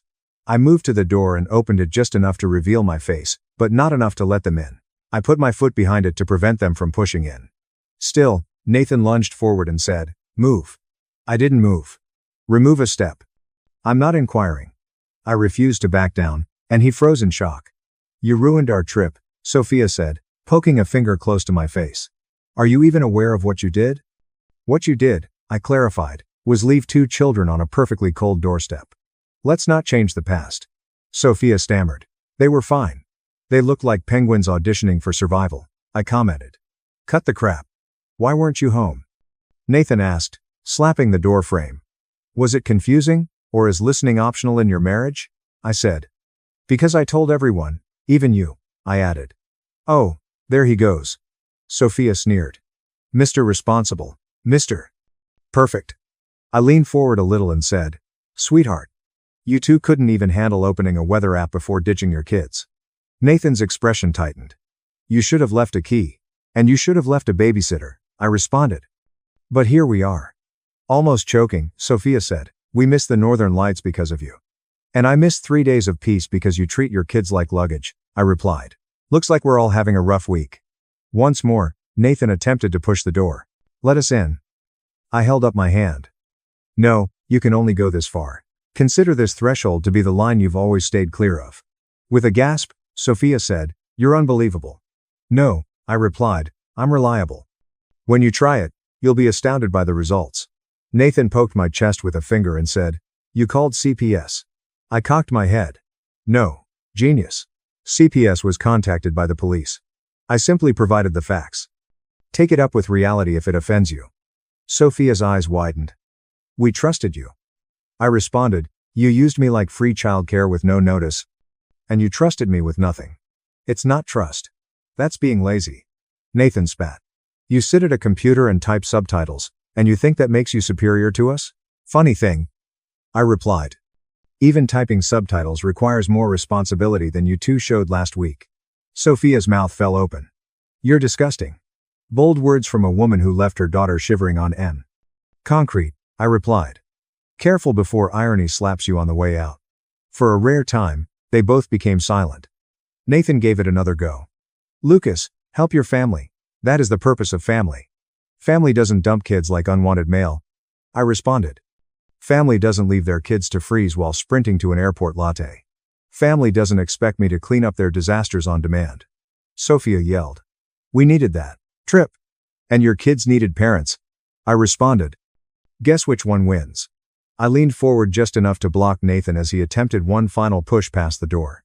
You have about 3 seconds to step back, I replied quietly, because the next call I make is to the cops, and I guarantee they're less patient than I am. Sophia took hold of Nathan's arm. Let's go. He's loving this. Actually, I replied with a grin, I'm just enjoying watching accountability hit you for the first time. He continued to glare, breathing heavily as if he wanted to swing at the air. And she pulled him a few paces away. And in case it wasn't obvious, thank Mrs. Anderson, I said as they turned to go. While you two were off shooting vacation pictures, she came to your children's aid. Sophia murmured an incomprehensible word. Nathan gave me the finger. Before they could continue their outburst, I shut the door. Following the altercation, CPS did not take their time. Over the course of the following few weeks, the formal documentation began to arrive, piece by piece, verifying everything they had already started. I woke up to 12 texts in less than an hour after Nathan and Sophia went insane due to the proven neglect finding, required parenting classes, monitored visitation, and routine house checks. You simply had to file everything, Nathan, didn't you? Sophia. My parents are appalled after speaking with the caseworker. Are you pleased? Nathan once more. Supervised visits are not something we are doing. And my favorite of Sophia's. You're to blame for everything. We didn't do anything wrong, right? It seems like there was nothing wrong with leaving 2 kids to become popsicles on my stoop. Naturally, my parents also offered their opinions. John, your stubbornness has caused upheaval in the entire family. Your brother is going through emotional pain, Sandra. Take care of this right away. The victim shifting was so severe that it might have qualified as a sport. As all of this was going on, the caseworker continued to check in with me and gave me a rundown of what the upcoming months would entail. Classes, house visits, supervised visits, and reports that needed to be written and signed by people who had no interest in our family drama. She sounded exhausted, but not upset or emotional, as if she had seen other people who looked like my brother. She once mentioned, almost as an aside, that the kids were settling in nicely at their maternal grandparents' place and that they immediately appeared to be more at ease there than at home. Excellent. Someone needed steadiness in this turmoil. The first sensible adult in this whole lineage, Sophia's father, called me later that night. He spoke in a loud voice, Lucas, I just want to thank you. If Mrs. Anderson hadn't found them. I don't want to think about it. That's what matters. He moaned. I'm just glad they're with you, I answered. The children informed us that they had previously been left waiting somewhere. Similar patterns, but not exactly like this. That one struck more forcefully than anything else, and I closed my eyes for a moment. He went on. We're ashamed it got this far, and for what it's worth, we appreciate you not trying to take custody yourself. This was the first time it had been caught. You handled it the right way. I said, believe me, I don't want custody. Both accountability and their safety are important to me. Finally, you're getting that, he said. But 3 days later, Nathan and Sophia showed up outside the supervised visitation center and began shouting at staff members for being biased because they were allergic to accountability. Later, Nathan left me a voicemail stating that he had never felt so insulted. I didn't reply. Apparently, they didn't understand that actions have consequences. John and Sandra intensified their absurdity in the meanwhile. I was having dinner when Sandra called. You should feel embarrassed of yourself, she added, since your brother is broken. This is not how you handle family. Family is something you fix. You defend your family. I replied, Mom, I protected the only people who actually needed it. You embarrassed your brother, she retorted. Good. I replied. Maybe humiliation will do what common sense didn't. She let out a gasp as if I had given her a cold trout slap. Lucas. Mom. I responded. Those kids could have died. They didn't, she angrily said. So, this is excessive. Once, I chuckled. Of course, because in your world, nobody's wrong except me. Correct, she replied. That's exactly what she said. She yelled something about me being poisoned by selfishness at the end of the talk, and I hung up before she could finish her signature. I didn't raise you this way, spiel. Indeed, she did. Sophia's mother called once more a day later. She spoke in a calm but exhausted tone. I wanted you to know, she added, that Nathan and Sophia had another conversation with the CPS worker. This is not being taken seriously by them. I'm shocked. I scoffed. She disregarded the irony. We assured them that we would not deceive them. They were enraged. I'm sure they were, I replied. And the kids asked about you, she said. They wanted to know if they were in trouble. I let out a slow breath. They're not in danger. Not even a tiny bit. I told them that, she softly replied, and they asked if they could send you a message. I received a text message from an unidentified number a minute later. Timothy was the one. Hello, Uncle Lucas. We appreciate your assistance. A doodle of a small house with a warm light coming from the window is located beneath it. I looked at that text for a long time, not because I was upset, but because it reaffirmed why I refused to allow my family to deceive me into staying silent. It would have been simple to do nothing, but it would also have been wrong. CPS stated in its findings that Nathan and Sophia would not be allowed to resume regular visitation until all programs were finished, house inspections were successful, and the caseworker gave the go-ahead for continued visits. I suppose whatever story kept them asleep at night. My parents intensified their illusion in the meantime. John sent one last message. If your brother loses custody, it'll be on your conscience forever. I didn't respond since the truth was so obvious that it wasn't worth the keystrokes. I wasn't the reason Nathan and Sophia lost custody. Rather, it was their poor parenting. There was no concern about family politics among CPS or the police. Family politics didn't matter to Sophia's parents. Mrs. Anderson had absolutely no interest in family politics. Not because I am unique, but because I was not blinded by devotion to individuals who had none for me. I was the only one who ever saw the issue clearly. Christmas arrived in silence, with only snow outside, cozy streetlights across the street, and true tranquility. I was free from guilt, chaos, and lecturing on my vacation, something I hadn't experienced in years. Somewhere across town, 2 children were secure with grandparents who cared enough to step in, and for the first time, they had a barrier shielding them from the foolishness of their own parents. I sat by my window that night, watching the snowstorm, the city hushed under the cold. I am a barrier. I wasn't losing sleep over any of them, so if it meant the rest of the family would hate me forever, then so be it.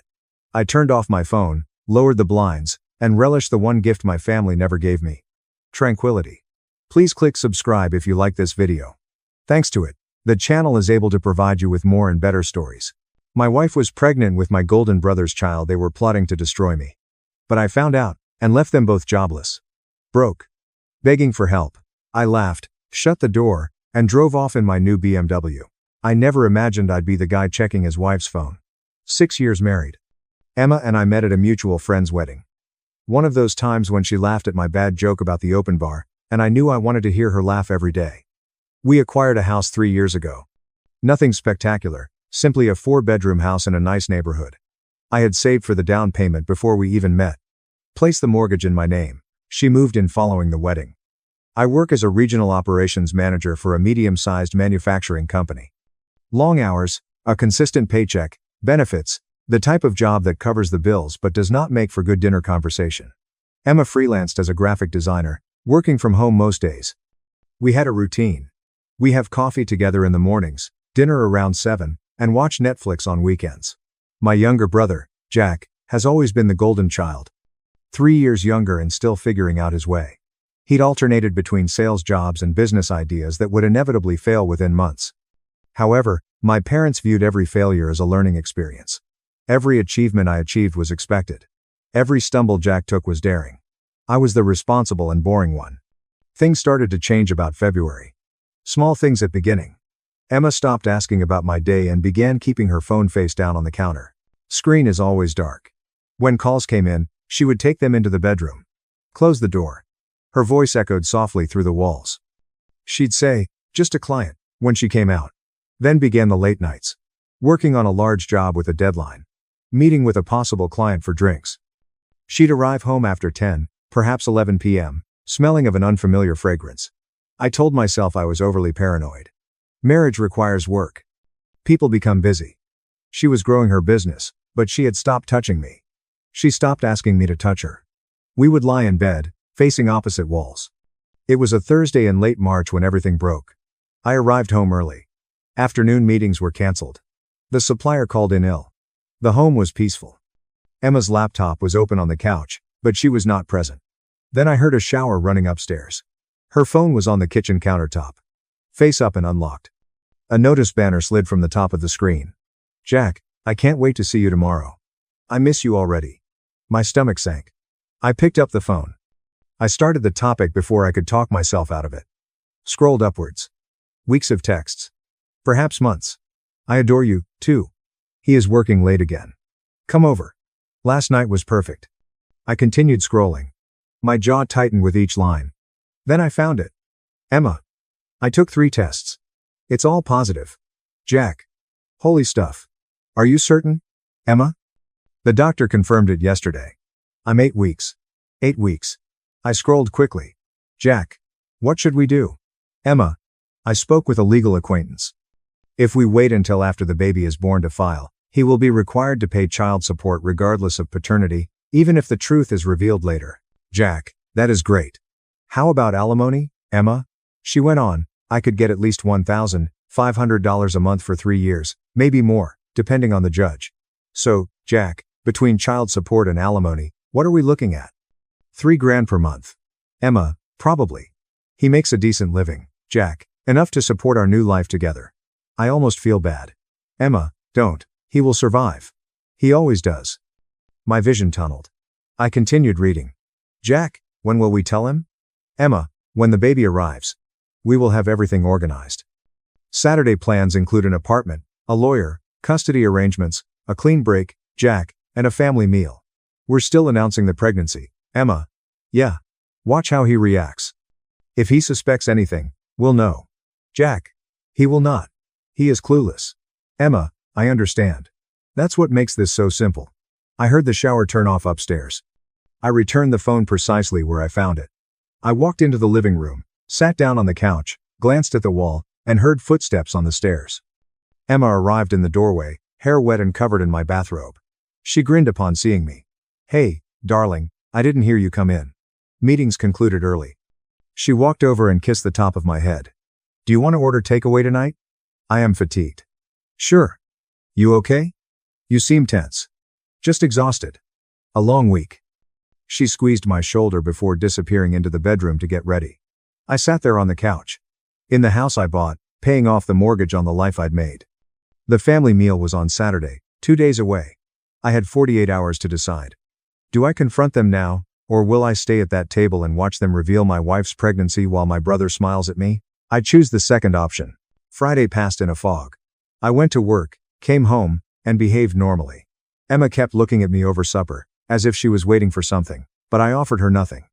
I simply nodded while she discussed her design projects, asked basic questions, and cleared my plate. On Saturday morning, she was nervous. I changed outfits 3 times. I settled on a flowing blue dress that accomplished everything. "Do I look okay?" she inquired. "You look fine." The drive to my folks' residence took 25 minutes.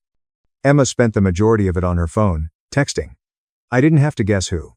Jack's car was already in the driveway when we arrived. A black Mazda with a battered bumper and expired registration tags. He borrowed money from his father to fix it 8 months ago. Never did. Mom was getting a pot roast out of the oven. The house smelled like rosemary and garlic. Dad was in his recliner, watching a basketball game. Jack was reclined on the couch, drinking a beer and smiling as if he had already won something. There he is. Jack called out. "How is corporate life treating you?" "Big brother. Same as usual." "Still hustling, huh? It must be exhausting. Someone needs to pay the bills." He laughed. Emma gave him a look. He drank another drink of his beer. Dinner was served at 6. Mom made pot roast, mashed potatoes, and green beans. Dad said, "Grace." Everyone dug in. The discourse was typical. Nobody noticed. Nobody inquired how far along she was. Nobody did the math. They were too busy celebrating. I sat there and took another bite of pot roast. It tasted like nothing. "How are you feeling?" Mom said, leading Emma back to her seat.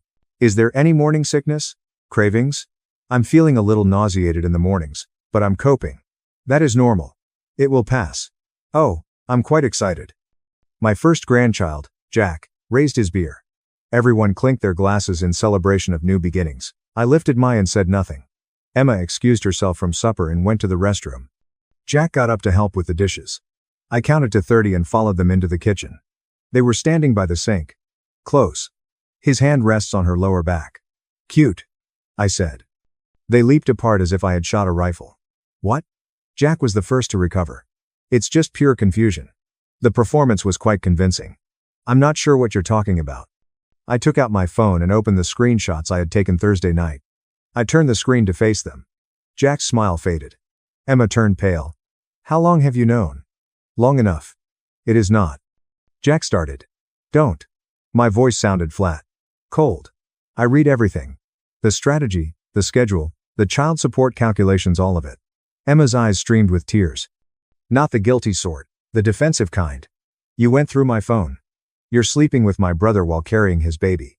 But I am the villain for finding out. You had no rights." "I had every right." Jack stepped forward. "Look, Guy. Please let us explain. What exactly are you explaining? How have you planned to ambush me? How did you joke about me funding your life together?" I turned toward the dining room. "Actually, let's bring Mom and Dad in. I'm sure they'd like to hear this." "Wait." Jack grabbed my arm. I pulled it away. "Please wait. Can we talk about this as adults?" "Adults?" I laughed. "You want to chat about being an adult?" "I made a mistake," Jack said. His voice sank in an attempt to convey sincerity. "We both did. But this is real. What we have is real. She loves me." Emma was crying uncontrollably now. "You were never enough. You were never home. Jack truly listens to me. He sees me." Footsteps. Mom appeared at the doorway, drying a wine glass. "What's all this ranting about?" I gazed at her. "Ask your golden son." It poured out then, "This is not from me. From Emma." She told them everything. It was framed as a tragic love story, two persons who couldn't control their emotions any longer. Star-crossed. Inevitable. "We didn't mean to harm anyone," she sobbed. "But it occurred, and now we're expecting a baby together." I waited for my mother to protect me before yelling at Jack and throwing them both out of her home. Instead, she stared at me. "You should calm down." "Excuse me. This is difficult for everyone. Getting furious will not help." It was difficult for everyone. I stared at her. "Jack has been sleeping with my wife, and they are now in love." Mom said something like that to explain everything. "People grow apart. This happens. You have to be mature about this." Dad appeared behind her. "Your brother finally found someone who makes him happy.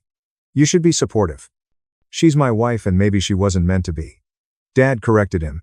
"Sometimes these things work out for the best." Jack wrapped Emma's arms around him. She leaned into him. "You're all insane." I responded. "We're family." Mom remarked. "Family forgives.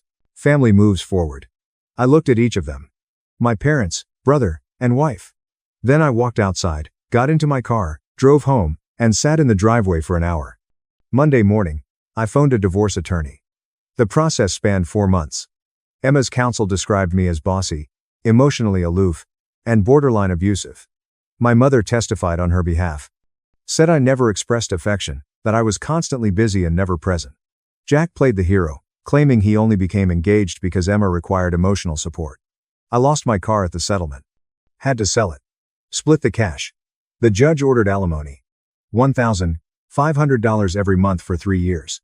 California is a no-fault state. My lawyer added, infidelity has no bearing on the ruling, but I kept the house. The premarital asset deed is in my name, the title is clear, and they fought hard for it. Emma's counsel argued that she contributed to the household. Equity was deserved. The judge disagreed. After the documents were signed, I stood outside the courthouse and glanced at the document. Everything I had lost was stated in black and white. Everything but the one thing that mattered. I still owned the house. Jack moved into Emma's new apartment the day after their divorce was finalized. I know because Mom called and told me. They said they were beginning over and that I should wish them the best. I hung up with her. That was our last conversation for 2 years. I blocked them all that night.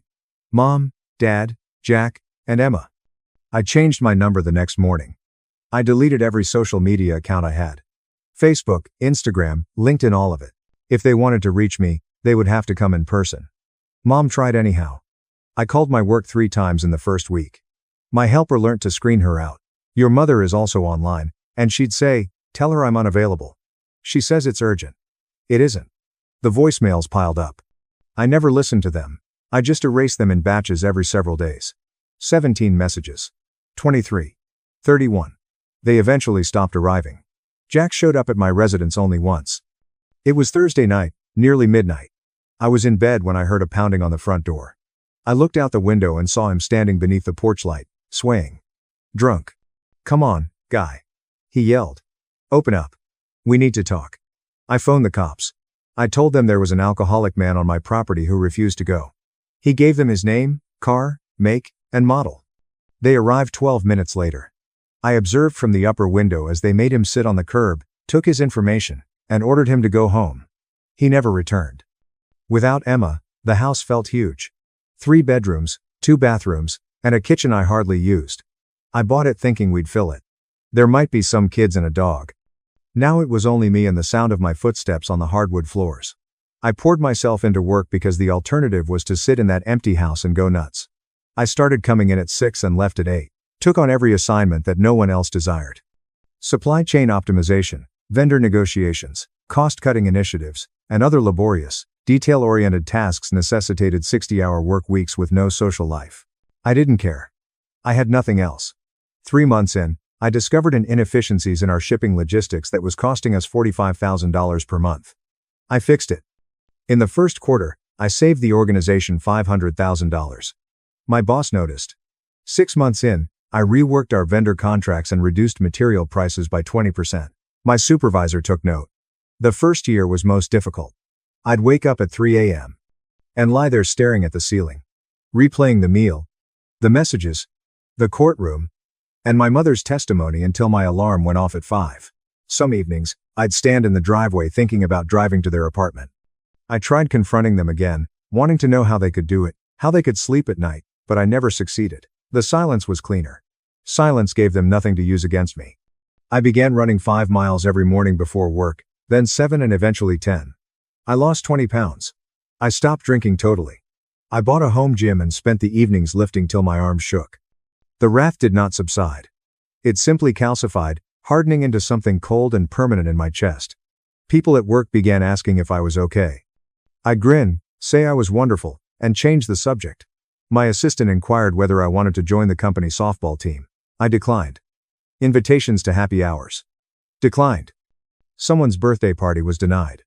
I wasn't fine, but I was functioning. And functional was sufficient. Year 2 was easier. The house no longer seemed empty and instead felt like mine. I painted the bedroom, bought new furniture, and got rid of everything that reminded me of her. We chose the couch, the kitchen table, and the framed images together.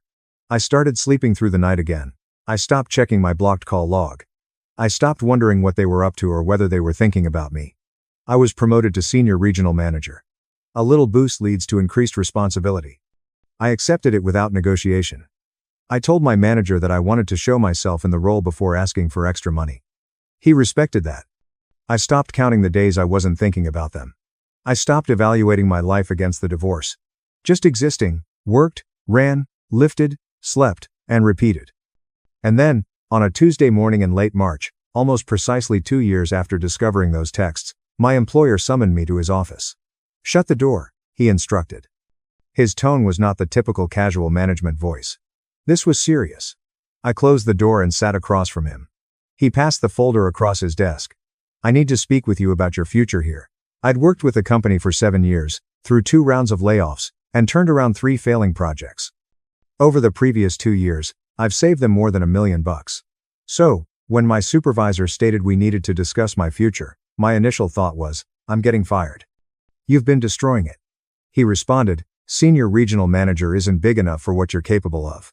I opened the folder. Job description at the top. Director of Operations, Western Division. You would be responsible for 6 facilities. Report directly to the Vice President. We are discussing significant strategic decisions, budgets, authority, and team building. He leaned back in his chair. "It's a big leap, but you deserve it." I scanned the compensation page. Base salary, $150,000. Performance bonuses are up to 20%. Stock options paid 40% more than I was earning. "Now there's one more thing," he added. He took out a set of automobile keys. There is a BMW logo on the fob. The company automobile 5 Series is completely loaded. Yours for the duration of your tenure in the position. Insurance, petrol, and maintenance are all covered. I looked at the keys on his desk. "I understand there is a lot to comprehend," he said. "Take the remainder of the day. Think about it. Let me know on Monday." "I don't need until Monday," he said, raising an eyebrow. "Where should I sign?" He grinned. "That is what I wanted to hear." I signed the offer letter immediately then. He shook my hand and said the car was waiting in the executive lot. They handed me the keys.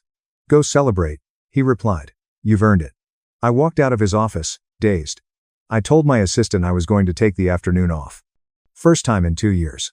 We took the elevator down to the parking garage. The BMW was in position E7. The windows are tinted in jet black. It still had its dealer plates. I got inside. Leather seats.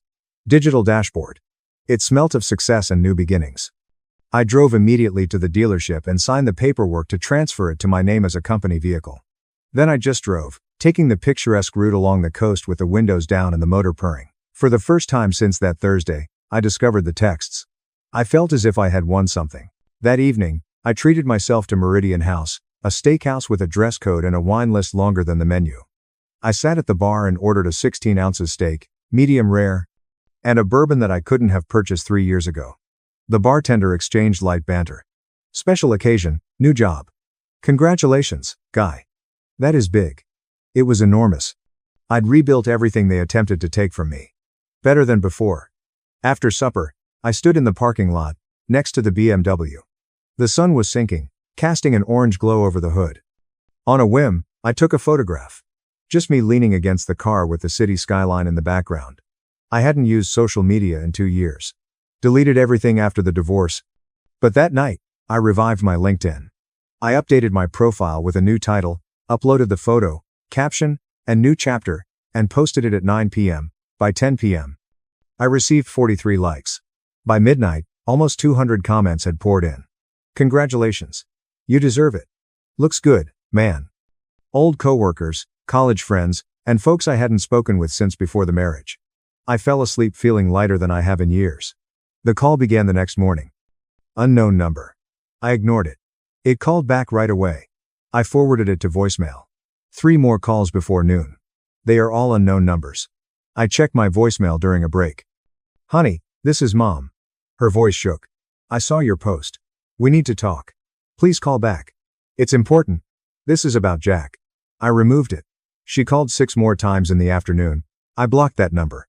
Then, another unknown number began calling. I let them all go to voicemail. By Thursday, I had 14 messages. I removed them without listening. My aide buzzed my office on Friday morning. "Someone in the lobby is asking for you." "I am in meetings all day. Take a message." I tried. "She refuses to leave. She says she is your mother." My hand froze over the keyboard. "She is crying." My assistant commented gently. "Creating a scene. Security is about to get involved." I closed my eyes and took a breath. "Give me 5 minutes." I discovered her in the lobby, mascara smudged, hair untidy, and holding a tissue. She appeared older, smaller, and broken. When she saw me, she started crying even more. "We need to talk," she said. "No, we do not. Please." She grasped my arm. "Just 5 minutes. Please. It is about Jack and Emma. They are in peril. This is a serious problem." People stared. A receptionist. 2 accounting people. My helper hovered near her workstation. Phone in hand, probably about to call security. I asked for a conference room. Now I took her along the corridor. She followed, still clutching the tissue. I closed the door and drew the blinds tight. "Talk." She collapsed onto a chair. Full breakdown. Shoulders trembling, panting for oxygen in between tears. I stood with my arms folded. Waiting. Jack lost his job. She finally succeeded. He applied everywhere 6 months ago. Hundreds of applications. Nobody will hire him. I said nothing. The baby is almost 2 years old. Daycare prices are outrageous. Formula, diapers, doctor's appointments. Emma had to give up her freelance employment because she couldn't find childcare. The alimony you pay is insufficient. It barely covers the rent. This sounds like a problem. She flinched. They're 4 months behind. The landlord is threatening eviction. They've got nowhere to go. Not my concern. He's your brother. No. My voice was icy. He quit being my brother when he realized my wife's bed was more comfy than his own. That was 2 years ago, and I still remember every detail. She dried her eyes and looked up at me. "You're doing so great right now. We spotted your post, the car, and the promotion. You can afford to help them. You testified against me in court." "What?" "Divorce proceedings. You sat on the stand and told the judge that I was emotionally detached. Never displayed affection. Made Emma feel neglected. Remember that?" Her face turned pallid. "You supported her lies and helped her frame me as the villain. Because Jack had finally found happiness, and I needed to be a better person." I leaned against the table. "Now you want me to save him." "We were wrong," she muttered. "I was mistaken. I should have backed you, but they are desperate. Your nephew is innocent in all of this." "He is not my nephew. He's Jack's kid. Please." She stood up and grabbed both my hands. Hers were shaky. "I am imploring you. They've got nothing. Your father and I have retired. We can't continue to aid them. Bills are piling up. Medical expenses. The baby experienced colic for several months. Still consults a specialist for reflux problems. Insurance barely covers anything." I took my hands away. "Just come and see them." She replied. "See how bad it is. Maybe then you'll understand." "I understand completely. They made their decisions. They now live with them." She dug into her purse and took out a crumpled piece of paper. "This is their address. Simply drive by. You don't even need to go inside. Just look." She pressed it in my palm. "That is all I am asking. Please." I gazed down at the paper. An address in an area of town I had never visited. The type of neighborhood where car alarms go off at night and people avoid eye contact. "If you're not going to do anything for them," she added quietly, "do it for me. I am your mommy. I made mistakes, but I am still your mother." I folded the paper and put it in my pocket. She interpreted that as an agreement. They grabbed my arm. "Thank you. Thank you very much. Simply chat to them. That is all. I didn't promise to help, but you will go." I opened the meeting room door. "You should depart. I've got job to do." She hesitated and then nodded. She wiped her face once again. "Thank you for hearing me out." I watched her stroll back through the lobby and out into the parking lot. I saw her get into her car, Dad's old sedan with the peeling paint on the hood. Then I returned to my office, sat at my desk, took the paper out of my pocket, and stared at the address for 10 minutes. I should have tossed it away. It should have been torn up and discarded. I should have forgotten the entire chat, but I did not. That evening, after everyone else had gone home, I got into my BMW and sat in the parking garage with the engine running. I could go home, have a drink, go for a run, pretend this day never happened, or drive to that address. See what 2 years of consequences looked like. Not because I cared. I didn't want to help. I just needed to witness it. I needed to witness them drowning. It was necessary to prove that karma existed, and that justice would eventually be served. I placed the automobile into drive. 20 minutes later, I was turning onto a street I would never have driven down otherwise. Odd holes, overgrown lawns, and chain-link fences with rust eating through them. My BMW stood out like a jewel in a rubbish pile. The address pointed to a duplex with peeling siding. Their car, a beat-up Honda Civic with a damaged windshield, was parked in the driveway. I parked across the street and damaged the engine. The lights were on inside. Through the glass, I could see movement and shadows moving back and forth. Then I heard it, a baby weeping, high-pitched and persistent, the type of wailing that never stops. I sat there for 5 minutes, simply watching and listening. Then I got out of the car and approached the front door. I knocked twice. The crying became louder. Footsteps. The door opened. Emma stood there, clutching a screaming toddler on her hip. Her hair was greasy and pulled back in an untidy bun. She had dark circles under her eyes and a dirty shirt. She froze when she saw me. "You came," she muttered. The baby kept sobbing. She bounced him mechanically, like if she'd done it for hours, and ceased registering it. "Is that Jack's voice from the inside?"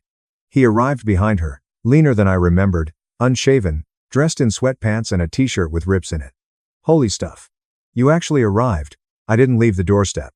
"Come inside," Jack said. "Please come inside." The apartment was tiny. Toys are spread around the floor. Dishes were stacked in the sink. The air smelt of sour milk and desperation. Mom sat on a creaking couch in the corner, her eyes red. They brought me to a kitchen table with mismatched seats.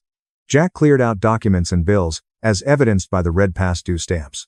Emma continued to try to quiet the baby, but he would not stop wailing. "He has reflux," she added, lifting her voice above the wailing. "Will not stop till he eats or sleeps. The doctor believes it will pass gradually." I said nothing. I just looked at them. "We're 4 months late on rent," Jack said. "Jump right in. There is no preamble. Landlords will file eviction proceedings next week. I have been applying everywhere. Retail, restaurants, warehouses, etc.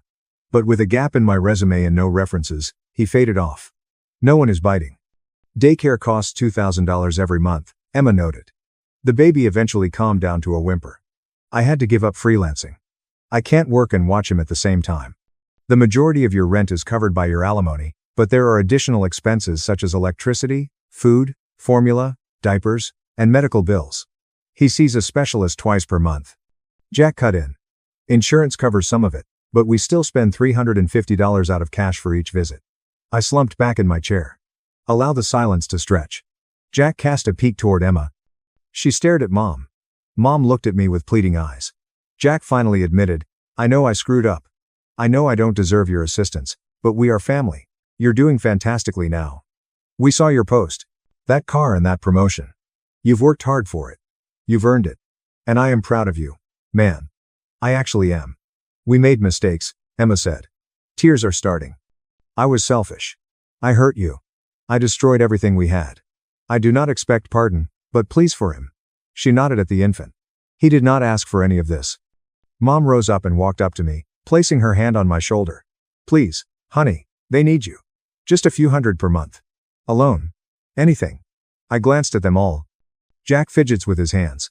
Emma has tears flowing down her cheeks. Mom gripped my shoulder as if it were a lifeline. Then I stood up.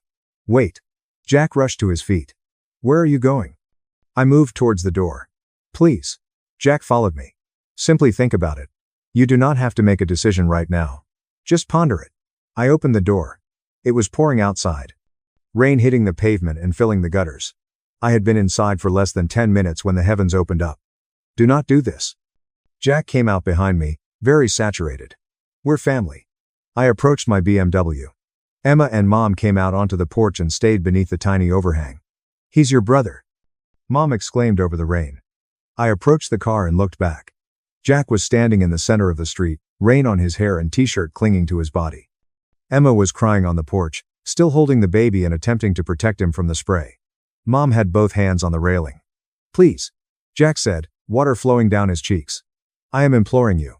I unlock the car, open the door, and smile. Not a large smile, just a small one. Cold. The kind of smile you offer someone after they realize they've lost. Jack saw it, his face wrinkled. "Don't. Please. Don't." I entered, closed the door, and locked it. Is greater than is greater than is greater than is greater than. Jack ran up to the window and banged on the glass. "We apologize." "I apologize. Please."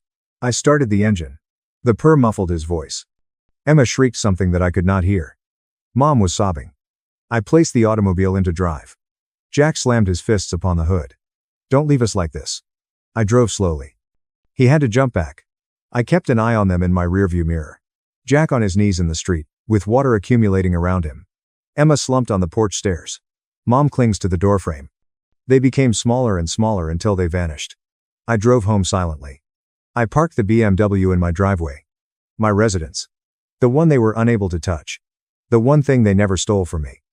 Inside, I poured myself a drink. Sitting on my couch. The one I purchased after getting rid of everything that reminded me of her. They had made their choice.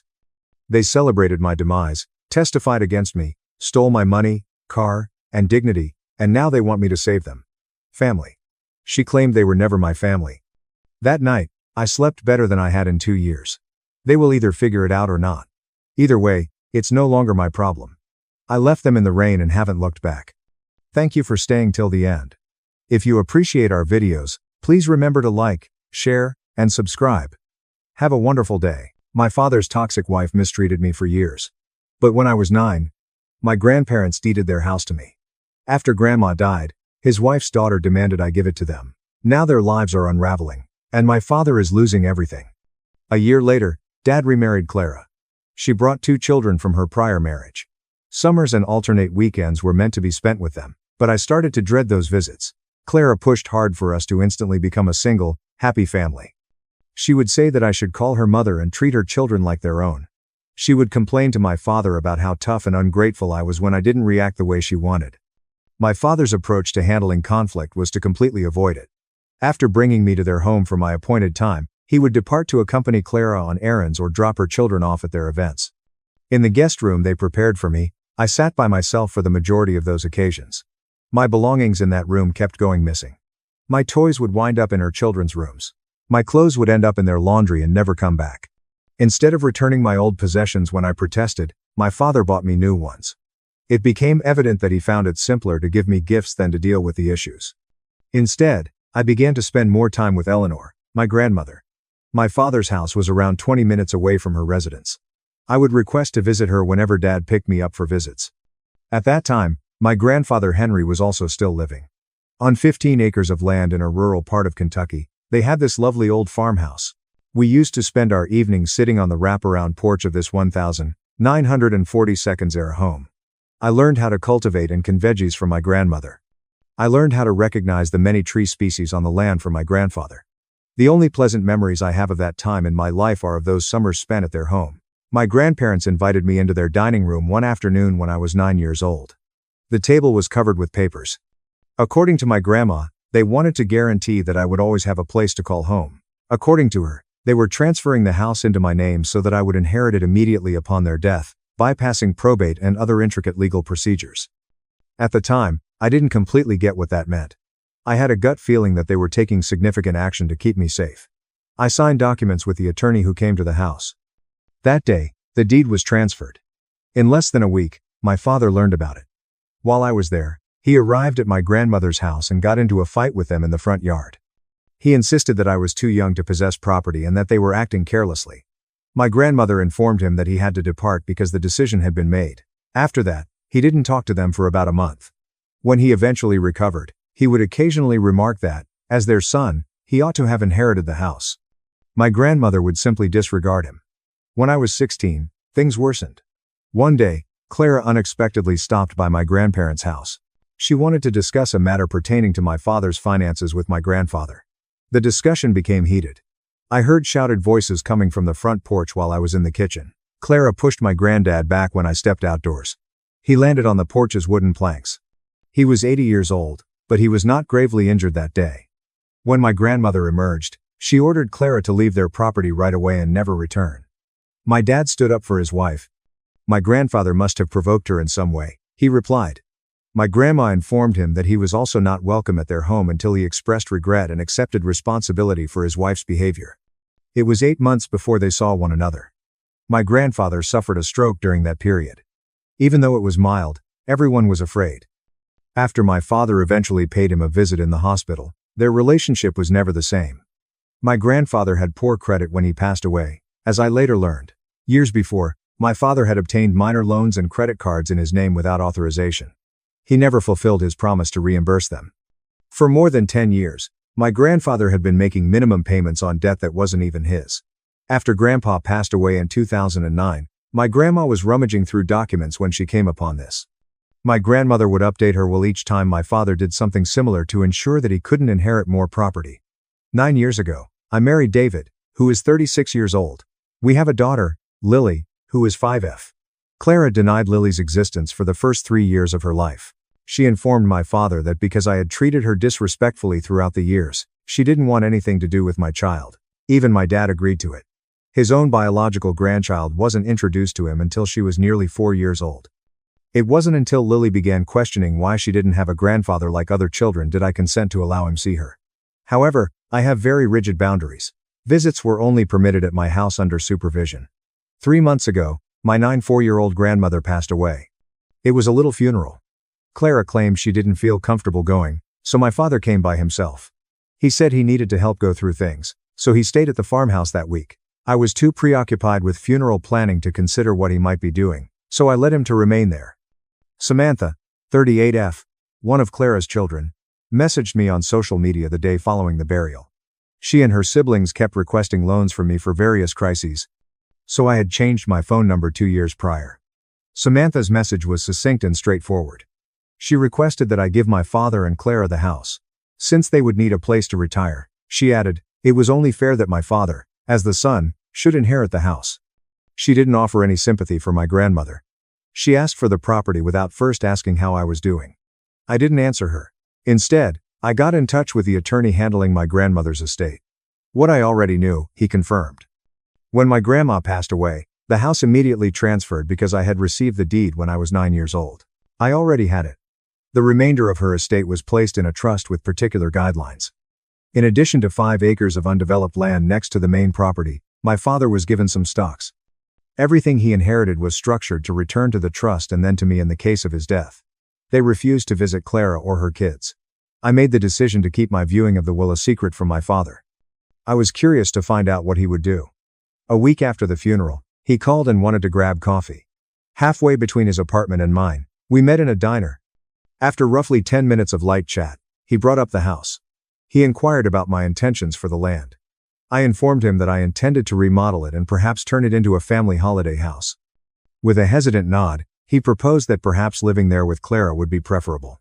They could care for it and keep it in the family, he suggested. Since it was already residing with me, I asked him what he meant when he said that it was important to keep it in the family. He fell silent and said we could talk about it later. A month has passed since that conversation. He has contacted me 5 times since then to discuss the house. His calls have mostly gone unanswered. Samantha sent me another note last week. This one was more violent and longer. She claimed that I was being unappreciative and self-centered. She said that this was how I paid my father back for all that he had done for me over the years. She said that since he was the oldest child, the house belonged to him and that I was defying my grandmother's true desires. After reading it, I blocked her on every platform. I visited the farmhouse yesterday to discuss renovation plans with a contractor. The locks were changed when I got there. My original key was still with me, but it was inoperable. I had a locksmith open the door when I phoned him. When I got inside, I saw that a few things were gone. There was no longer a set of old green dishes in the kitchen cupboard. I had left some of my grandmother's jewels in her bedroom dresser, and it had been stolen. There was a missing collection of antique photos from the hallway closet. I immediately called my dad. On the 4th ring, he answered. If he had been in the house, I asked him. He claimed to have visited a few days prior to see how things were going. I questioned him about the things that were missing. He said he had no idea what I was discussing. He suggested that either I was misremembering what was there or my grandma had moved those items before she passed away. I informed him that I would be changing the locks once more and that he would not be allowed to enter the property without my express consent. He ended the call. My father's younger brother, my Uncle George, 55, called me this morning. He claimed that my father had wanted him to discuss becoming more sensible with me. George attempted to clarify that my father was going through a difficult period and simply wanted to feel a connection to his mother's memory. I mentioned the missing things to George. After becoming silent, George promised to speak with my father. He said, my father and Clara have been having serious problems in their marriage. Before hanging up, they split up for a short time 5 months ago, and it looks like they're about to split up again. This afternoon, I installed security cameras at every entryway and had the locks updated. Additionally, I installed cameras facing the sheds on the property because my grandfather's tools and equipment are kept there. I'm concerned that my dad could attempt to seize those as well. According to David, I ought to have a lawyer write a legal letter informing my father that he is not permitted on the property. Though I wonder if I'm exaggerating, I'm thinking about it. Even if we don't get along well, he is still my father. Perhaps I might try to patch things up by giving him some souvenirs from the house. However, I then recall the reasons for my grandmother's arrangements. She observed my father's handling of his duties. She saw him leave me when I was a kid. She was aware of the financial issues he brought about. She made a conscious decision to keep me and my future safe. I'm constantly debating whether I should respect her desires or make an effort to stay in touch with my father. I'm not sure what the correct response is anymore. One update. Since my initial post, the situation has gotten much worse, therefore I need to give everyone an update on what's been going on. My father arrived at the farmhouse about a week after I set up the surveillance cameras. My phone alerted me that someone was on the premises. As he moved around the house's perimeter and tried various windows to see if any were unlocked, I viewed the camera footage in real time. After a while, he gave up and walked away. I didn't confront him about it, but I did keep the video. I hoped he would try something else. He called me 2 days later to ask if he could visit the property to get some tools from the shed. He said he needed his drill set back since my grandfather had borrowed it years ago. I informed him it was not feasible and proposed that we set up a meeting under supervision so he could identify any belongings. He became defensive, claiming that he shouldn't require monitoring while on his own parents' land. It was no longer his parents' property, I told him. The call ended poorly. David and I headed to the farmhouse that same week to see a plumber. We wanted to modernize some of the fixtures and replace the outdated water heater. There was a letter on the doorframe when we got there. My father gave it to me. He had mentioned in his writing that he would have to fill up containers for his camping excursion using the outdoor water spigot. I was asked to leave it unlocked for him. He had been there after I had warned him not to visit the property because the note was dated 2 days prior. After the plumber showed up, we took a tour of the house and talked about the necessary repairs. At that point, I learned that my father had managed to go inside. I had concealed an extra key beneath a beautiful rock by the flower bed at the back door. In an emergency, it served as a backup. I had totally forgotten about it. There were muddy footprints on the kitchen floor that were undoubtedly not there the last time I was there, and the key was missing. I looked around the rest of the house. The ancient stone fireplace in the living room has been disturbed. In the past, my grandma would conceal money in various locations throughout the house. She came from an age that had certain misgivings about banks. I was aware that she concealed some cash under a loose stone in the fireplace in a metal box. The stones had just been relocated. Where the old mortar had been scraped away was visible. The metal box had vanished. At that moment, David wanted to call the police. Since I wasn't prepared to accuse my father, I stopped him. I still harbored the delusional hope that we might be able to handle this without calling the police. I made a mistake there. I took out any extra keys from the property, and we had the locks changed once more. Additionally, I added motion sensor alerts to the security system. I informed my father via text that I was aware he had entered the residence without authorization, and taken property that was part of the estate. I have every right to take what my mother left behind, he retorted. I specifically questioned him about the money box and the fireplace. He denied having taken anything. He said that if there was money missing, it might have been taken by one of my grandmother's caregivers before to her passing. I got another call from my Uncle George. He sounded sorry this time. He claimed that my father had approached him and requested money. 2 weeks earlier, George gave him a $3,500 loan, which he claimed was for auto repairs. George learned that my father had actually used that money to make a deposit on an RV from Samantha, Clara's daughter. He intended to live on the 5 acres he inherited and park it there. George wanted to tell me that my father appeared to be acting impulsively because he felt taken advantage of. Clara called me out of the blue, and things got out of hand. It had been more than 15 years since our last direct conversation. She said she wanted to make things clear at the beginning of the chat. She asserted that my father only wanted to be involved in upholding his mother's legacy and that everything that was going on was a misunderstanding. She then asked me directly what I intended to do with the property. I informed her that I would be remodeling it. Since they were retired and had the leisure, she proposed that she and my father live there and take care of the property for me. I wouldn't have to pay for maintenance or utilities in return. She became irate when I refused. She stated I needed to let go of the past, and that I was punishing my father for his childhood transgressions. I hung up the phone. The fact that Clara had obviously been pressuring my father to obtain the house was what worried me the most.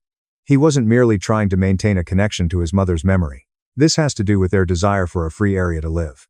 I visited the farmhouse once again last week to discuss kitchen upgrades with a contractor. My father's truck was parked close to the shed when I turned into the driveway. After parking, I made my way to the shed. My father was inside, packing things into his truck, and the door was open. What was he doing? I asked. He claimed to be stealing items that were rightfully his. I checked the boxes. They contained numerous crates of antique agricultural equipment, some ancient signs that had hung in the shed, and my grandfather's old tools. I instructed him to return everything. He declined. He claimed that he was simply taking what was rightly his and that these things ought to have been given to him in the will. That day, David had accompanied me. He moved in between us and ordered my father to vacate the property right away.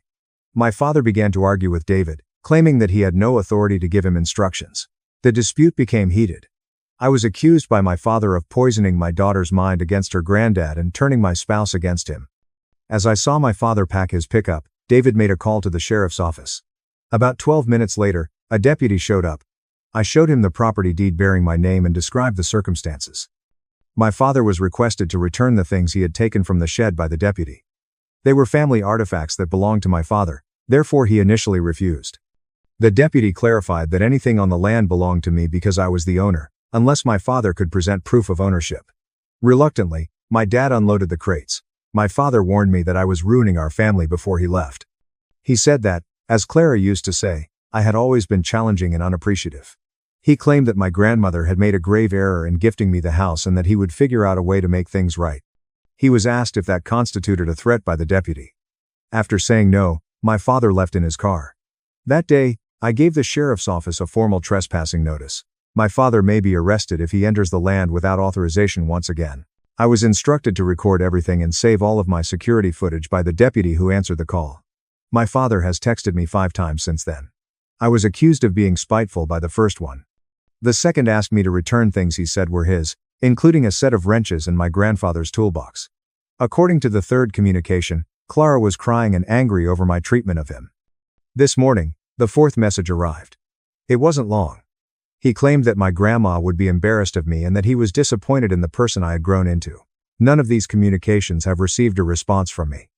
I want to record everything he says in case things worsen, but David suggested that I block his number. George verified that none of those instruments belonged to my father when I showed him the texts. According to George, our grandfather utilized that toolbox until the day of his death, having purchased it brand new in 1978. By now, my father was merely making stuff up.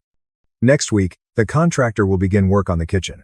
I'm replacing the electrical system and getting new windows placed throughout the house. I've made the decision to proceed with all of my planned renovations. I have a connection to this house. It stands for the one consistent aspect of my early years. I will not allow my father's actions to deprive me of that. The second update.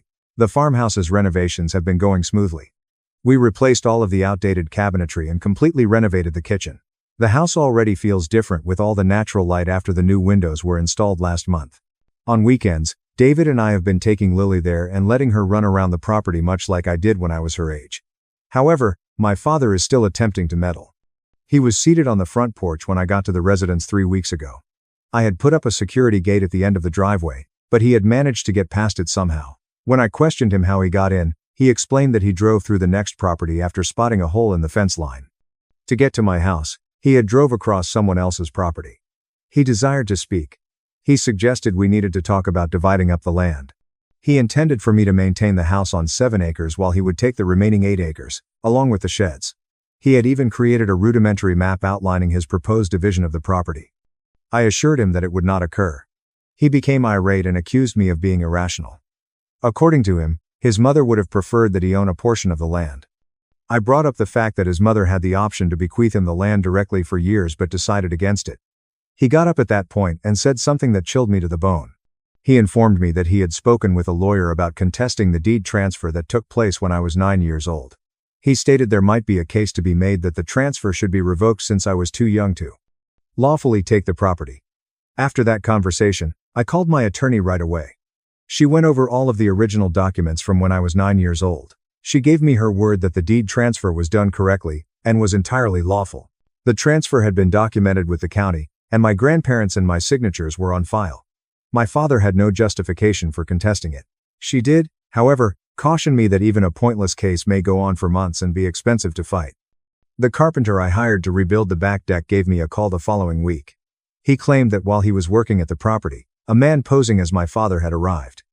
My father had informed the carpenter that there was a family ownership dispute and instructed him to cease work right away until the matter was resolved.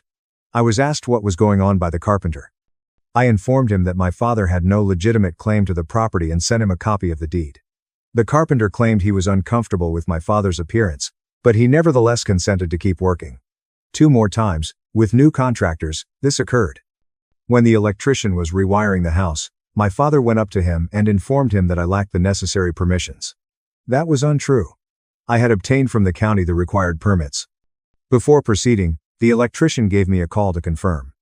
The roofing crew I hired to replace some broken shingles was then challenged by my father. He informed them that there was a dispute over the land and that they should not perform any work without his written consent. Before moving further, the crew chief contacted his company's office, who then got in touch with me to confirm ownership. I came to see that my father was attempting to ruin the renovation on purpose. He was trying to halt the development and would show up whenever he saw contractor trucks on the site. I emailed copies of the deed and explicit instructions that only I may authorize or stop any work to each of my contractors. I also emailed them a picture of my dad and told them to give me a call right away if he returned. During this period, George gave me a call and informed me of a worrying development. Clara and my father were no longer together. Clara relocated to live with one of her daughters in Texas. My father purchased a used RV using the proceeds from the sale of their home. He had placed that RV onto the 5 acres he acquired, which is adjacent to my land. According to George, my father had been talking about how he ought to have inherited the main house while he was effectively camped there. Everything was made worse by the closeness. From the farmhouse's rear windows, I could see his RV. He was not more than 450 feet away. He had begun to travel the property boundary, seemingly in search of survey markings. I saw. He was shooting pictures of the house from various perspectives when I got there one morning. He said he was merely recording the property for his records when I approached him. Then things became risky. One evening, David and I stopped by the house to see how the renovations were going. We discovered that there had been tampering with the old propane heater in the basement. I had ignited the pilot light myself the week before to prevent the basement from becoming moist, so it was odd that it was off. The fact that the control dial had been twisted to an odd position was more worrisome. It was shifted to a different number and away from the pilot light setting. We were both alarmed that someone had broken into the basement and tampered with the heating system, even though David checked the connections, and everything appeared to be in order. I asked George if he had been in the house when I called him. No, he responded. I inquired as to whether my father had brought up the heating system. After a pause, George mentioned that my father had mentioned last week that poorly maintained ancient gas systems can be hazardous. George inquired as to whether I believed my father would genuinely put us in danger. I informed him that I had lost my knowledge. I hired a qualified HVAC specialist to examine the system as a whole. He discovered that if the pilot light had been switched off first, the gas line valve had been partially closed and then reopened, which might have led to gas buildup. He acknowledged that someone had been tinkering with items they shouldn't have touched, but he couldn't state with certainty that it was sabotage. I sent a report to the sheriff's office. The deputy who had responded to the shed incident was also the one who collected the report. He stated he would add it to the file even if the evidence was insufficient to establish criminal intent. After that, I added other cameras inside the house. Additionally, I established an alarm system that would notify me if any windows or doors were unlocked. A restraining order against my father was what David wanted me to obtain. I discussed it with my lawyer, but she stated I needed more specific proof of threatening conduct. It's possible to dismiss the current situation as accidental or the result of miscommunication. I met with the flooring contractor at the farmhouse last week. Food was sitting on the front porch when I got there. There was a note on a covered plate. My father's handwriting was on the note. It stated that he missed his grandchild and that the food was for Lily. There was some sort of casserole in the covered dish. I had no faith in it. I didn't even open it before throwing the whole thing away. On my way out that day, I passed his RV. He was watching my car drive away from me from a lawn chair outside. He didn't acknowledge me or wave. He did nothing except observe. I still think about that picture. He has changed in some way. He doesn't appear to be making an effort to get back in touch with his daughter. He appears to be making plans. I have informed David that I no longer wish to deal with my father. I feel exhausted after every conversation and am always on the lookout. In the event that my father tries to get in touch with me or shows up at the property, David has volunteered to serve as the point of contact. Additionally, I've told all of the contractors to phone David first and the authorities if needed if my father shows up on the job site. The remodeling is nearly finished. Even if the house is gorgeous, I can't enjoy it to the fullest because my father is watching me from 450 feet away. George has made several attempts to speak with him. He states, "My father keeps insisting that the property should be his, and that he's going to make sure things are made right. I don't know what that means, but it doesn't sound good." Third update. I need to finish this chapter, which is why I'm writing this last update. I've made choices that I should have made months ago, and the issue with my father has gotten to the point where there is no chance of reconciliation. My father's actions went too far 4 weeks ago, and I was unable to ignore it. We had arranged for a final walkthrough with all of the contractors because the remodeling was almost finished. David and Lily and I arrived at the farmhouse early in the morning. We were going to stay there for the day and let Lily choose whatever room she wanted to use. Upon arriving, I observed that my father's RV had vanished from its customary location on the nearby property. I was relieved, supposing that perhaps he had given up and relocated. After entering, we began the walkthrough. Around 10 in the morning, the contractors showed up. Everything appeared flawless. The flooring were completed, the kitchen cabinets were installed, and the new electrical panel was operational. At midday, Lily expressed her want to visit the garden space where my grandma once grew vegetables.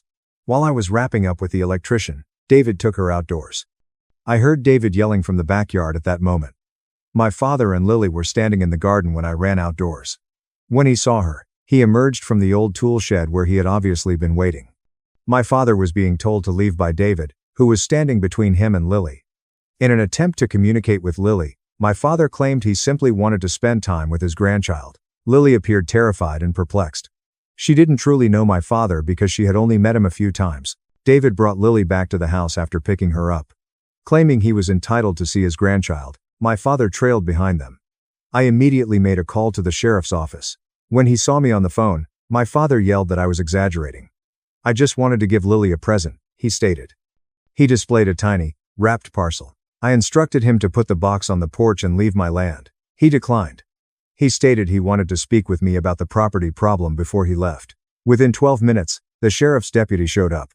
This time, it was a different deputy who had not returned calls in the past. My father stood there interrupting me and saying I was exaggerating everything while I had to tell the whole history. After reviewing the trespassing notice I had sent months prior, the deputy ordered my father to leave right away. My father said that the trespassing notice was invalid and that he should own the property. The deputy clarified that the property deed was unambiguous and threatened to arrest my father if he remained. My father eventually departed, but not before telling Lily how much he loved her and how her mother was separating them. Lily broke down in tears. She had no idea what was going on. We tried to explain things to her in a way that a 5-year-old could comprehend for the remainder of that day. The following day, I requested a restraining order. I gathered all of the evidence over the last few months with the assistance of my attorney. The text messages, the contractor statements, the security camera footage, and the propane heater event. 2 weeks later, the hearing was set. My father broke the temporary restraining order 3 times in those 2 weeks. He wrote me a letter the first time via George. The 10-page letter was filled with digressions about how I had always been challenging and unappreciative, and how my grandmother had been tricked into giving me the house. George added that my father had informed him it was merely a birthday card and expressed regret for delivering it. My father's appearance at Lily's preschool constituted the second infraction. I got a call from the school right away. Apparently, he went to the office and asked to pick Lily up, saying that I had granted him permission to do so because he was her grandfather. Only David and I were permitted to be picked up, and the school supervisor was aware of this. They called me to confirm their request that he leave. After I called the sheriff's office, a deputy was dispatched to record the event. The most unsettling infraction was the third one. One evening, David brought Lily to her gymnastics class while I was at home by myself. Our doorbell was continuously rung by someone. I caught a glimpse of my father standing on our front porch via the peephole. The door was not opened by me. After ringing the bell 6 more times, he began to knock loudly. I made a call to the sheriff's office. Our doorbell camera had captured everything, but he departed before they got there. During the hearing, the restraining order was approved. My dad didn't appear to challenge it. After considering all the available information, the judge ruled that my father could not enter the farmhouse property, Lily's school, my house, or any other location within 450 feet of me for 3 years. Additionally, he is not permitted to get in touch with me directly or via intermediaries. After the hearing, George gave me a call. He claimed that the previous evening, my father had arrived at his home intoxicated and irate. My father had yelled that I had stolen his inheritance, and that everyone in the family had turned against him. George advised him to pause and come to terms with reality. George hasn't heard from my father since he departed. I learned last week that my father attempted to sell the 5 acres he inherited. He listed it for much less than market value with a local real estate agency. Apparently in dire need of money. Potential buyers kept inquiring about access to the property, so the agent called me. My property and the nearby farm landlocked the 5 acres. My land is the only road access point. I told the agent that any buyer should be aware of the fact that I would not issue an easement for access. 2 days later, the listing was removed. George also informed me that my father's RV had been repossessed. He had borrowed money to purchase it, but he had neglected to make multiple installments. Apparently using what's left over from his military retirement, he is currently lodging at a motel, some 30 miles distant. The farmhouse is finished. As I had initially intended, we began utilizing it as a weekend vacation after moving in some furnishings last week. Lily adores the location. She plays in the yard and rushes through the rooms. Although she is too little to comprehend everything that transpired with my father, she is aware that her great-grandmother owned this unique home. I'm selling my lawyer my father's contact details so they have them on file. We'll take legal action if he tries to get in touch with me once again or breaks the restraining order. David added more security cameras and modified our home's alarm codes. His picture is on file at Lily's school, and they are strictly forbidden from communicating with him. Every now and then George comes to the farmhouse to see how we're doing. He often expressed regret for failing to see how terrible my father's situation had become. He has stopped providing any financial assistance, and instructed my father that he must take care of himself. I received a message from George's wife saying they are available if we need anything. Cutting my father out of my life entirely doesn't make me unhappy. No sense of sorrow or loss is present. My main emotion is satisfaction that Lily won't grow up feeling the same bewilderment and letdown that I did. She will be familiar with the family of her Uncle George and her maternal grandparents. She will hear tales of my grandfather and grandmother's affection for this land. However, she won't know my father because he has repeatedly shown that he is unreliable among the people I care about. The insurance and property taxes are scheduled to be paid automatically. In order to keep an eye on things throughout the week when we're away, I've made a maintenance schedule for the house and hired a local handyman. The house is just the way my grandmother envisioned it. A secure location for my family and me. Even though the journey to get here was more difficult than any of us anticipated, I believe she would be pleased with the way things worked out. Let's go on to the following tale. My mother-in-law told me to move out so her golden child could start a family. The next day, I packed everything and moved out. She was terrified. When she realized I was paying $4,200 a month in rent and had been hiding it for years. Her eldest son and his wife wanted to start a family, so she told me to leave so that they could do so. The following day, I placed a call to movers, and unexpectedly packed up everything that I owned. She was utterly petrified. In my kitchen, my mother-in-law stood as if she were the owner of the space. She said it in a casual tone, as if she were suggesting that I try a different brand of coffee. "You should move out," she said. The words "Jackson and Maya need this place. They're trying to start a family. They need the space more than you and Olivia do." Caused me to freeze, and I brought my mug to my lips that was halfway to my mouth. She did not inquire, she did not explain, and she did not even appear to be concerned. Just now, she made a decision. While sitting at the kitchen table, my wife Olivia was scrolling through the content on her phone. For a fraction of a second, she looked up when her mother spoke, and then she returned her attention to Instagram. Not even a flinch, not even a defense, not even an objection. That was even more painful than Carolyn's words was. I introduced myself as Mark Sullivan. The age of my age is 32. A medium-sized technology company is where I am employed as a financial analyst. Also, I had been married to Olivia Parker for a period of 3 years. The house we lived in was located in Westchester County, New York, and it had 4 bedrooms. This is the kind of place that young families would give their lives to afford, with a nice neighborhood and good schools. My mother-in-law, Carolyn Parker, had been a constant presence in our lives ever since the first day that we met and got married. She was a person who had opinions on everything. Our furnishings, our meal plans, the way we went about spending our weekends, and the places we ought to go on vacation. Early on, I had learned to simply nod and maintain my silence. The son-in-law who is easy to deal with. The one who did not cause a stir. Who smiled at family dinners and helped with dishes without being asked. And who managed to keep his mouth shut when Carolyn made passive-aggressive comments about my career not being as impressive as her other children's careers. I had been functionally invisible for a period of 3 years. Moreover, up until this point, I had no problem with that from a practical standpoint. With a low voice, I inquired, "When were you thinking?" One of Carolyn's hands was waved. "Oh, not immediately. Maybe in a month or 2. Jackson's lease is up in August. So that gives you time to find something smaller." more appropriate for just the two of you. A more accurate translation would be less expensive. I carefully placed my mug on the table. Taking a look at Olivia, my response was, okay, and she continued to avoid looking at me. Carolyn wore a grin. 20 minutes later, she left, saying, I knew you'd understand. You're always so reasonable, Mark. It was my assumption that Jackson was already texting him with the good news. The time had come for Olivia to look up from her phone. You're not actually mad, are you? Why would I be mad? I don't know, you seem tense. It made me laugh. Not able to stop myself. Your mother just told me to move out of my own house. It was Olivia's natural response to say, it's not your house, but she quickly corrected herself. I mean, it's ours, but Mom has a point. Jackson and Maya need the room. We don't have kids yet. Yet. I stated once more. You know what I mean? What she meant was not lost on me. I had been too accommodating to notice that her family was her top priority, and she meant that they had always been her top priority. On that particular evening, I was lying in bed and staring at the ceiling while Olivia was soundly sleeping next to me. My mind wandered to the rent checks that I had been writing for the past 3 years. $4,200 is taken out of my account on a monthly basis, and it is always done on time. Olivia contributed a total of approximately $800 per month to cover the cost of groceries and utilities.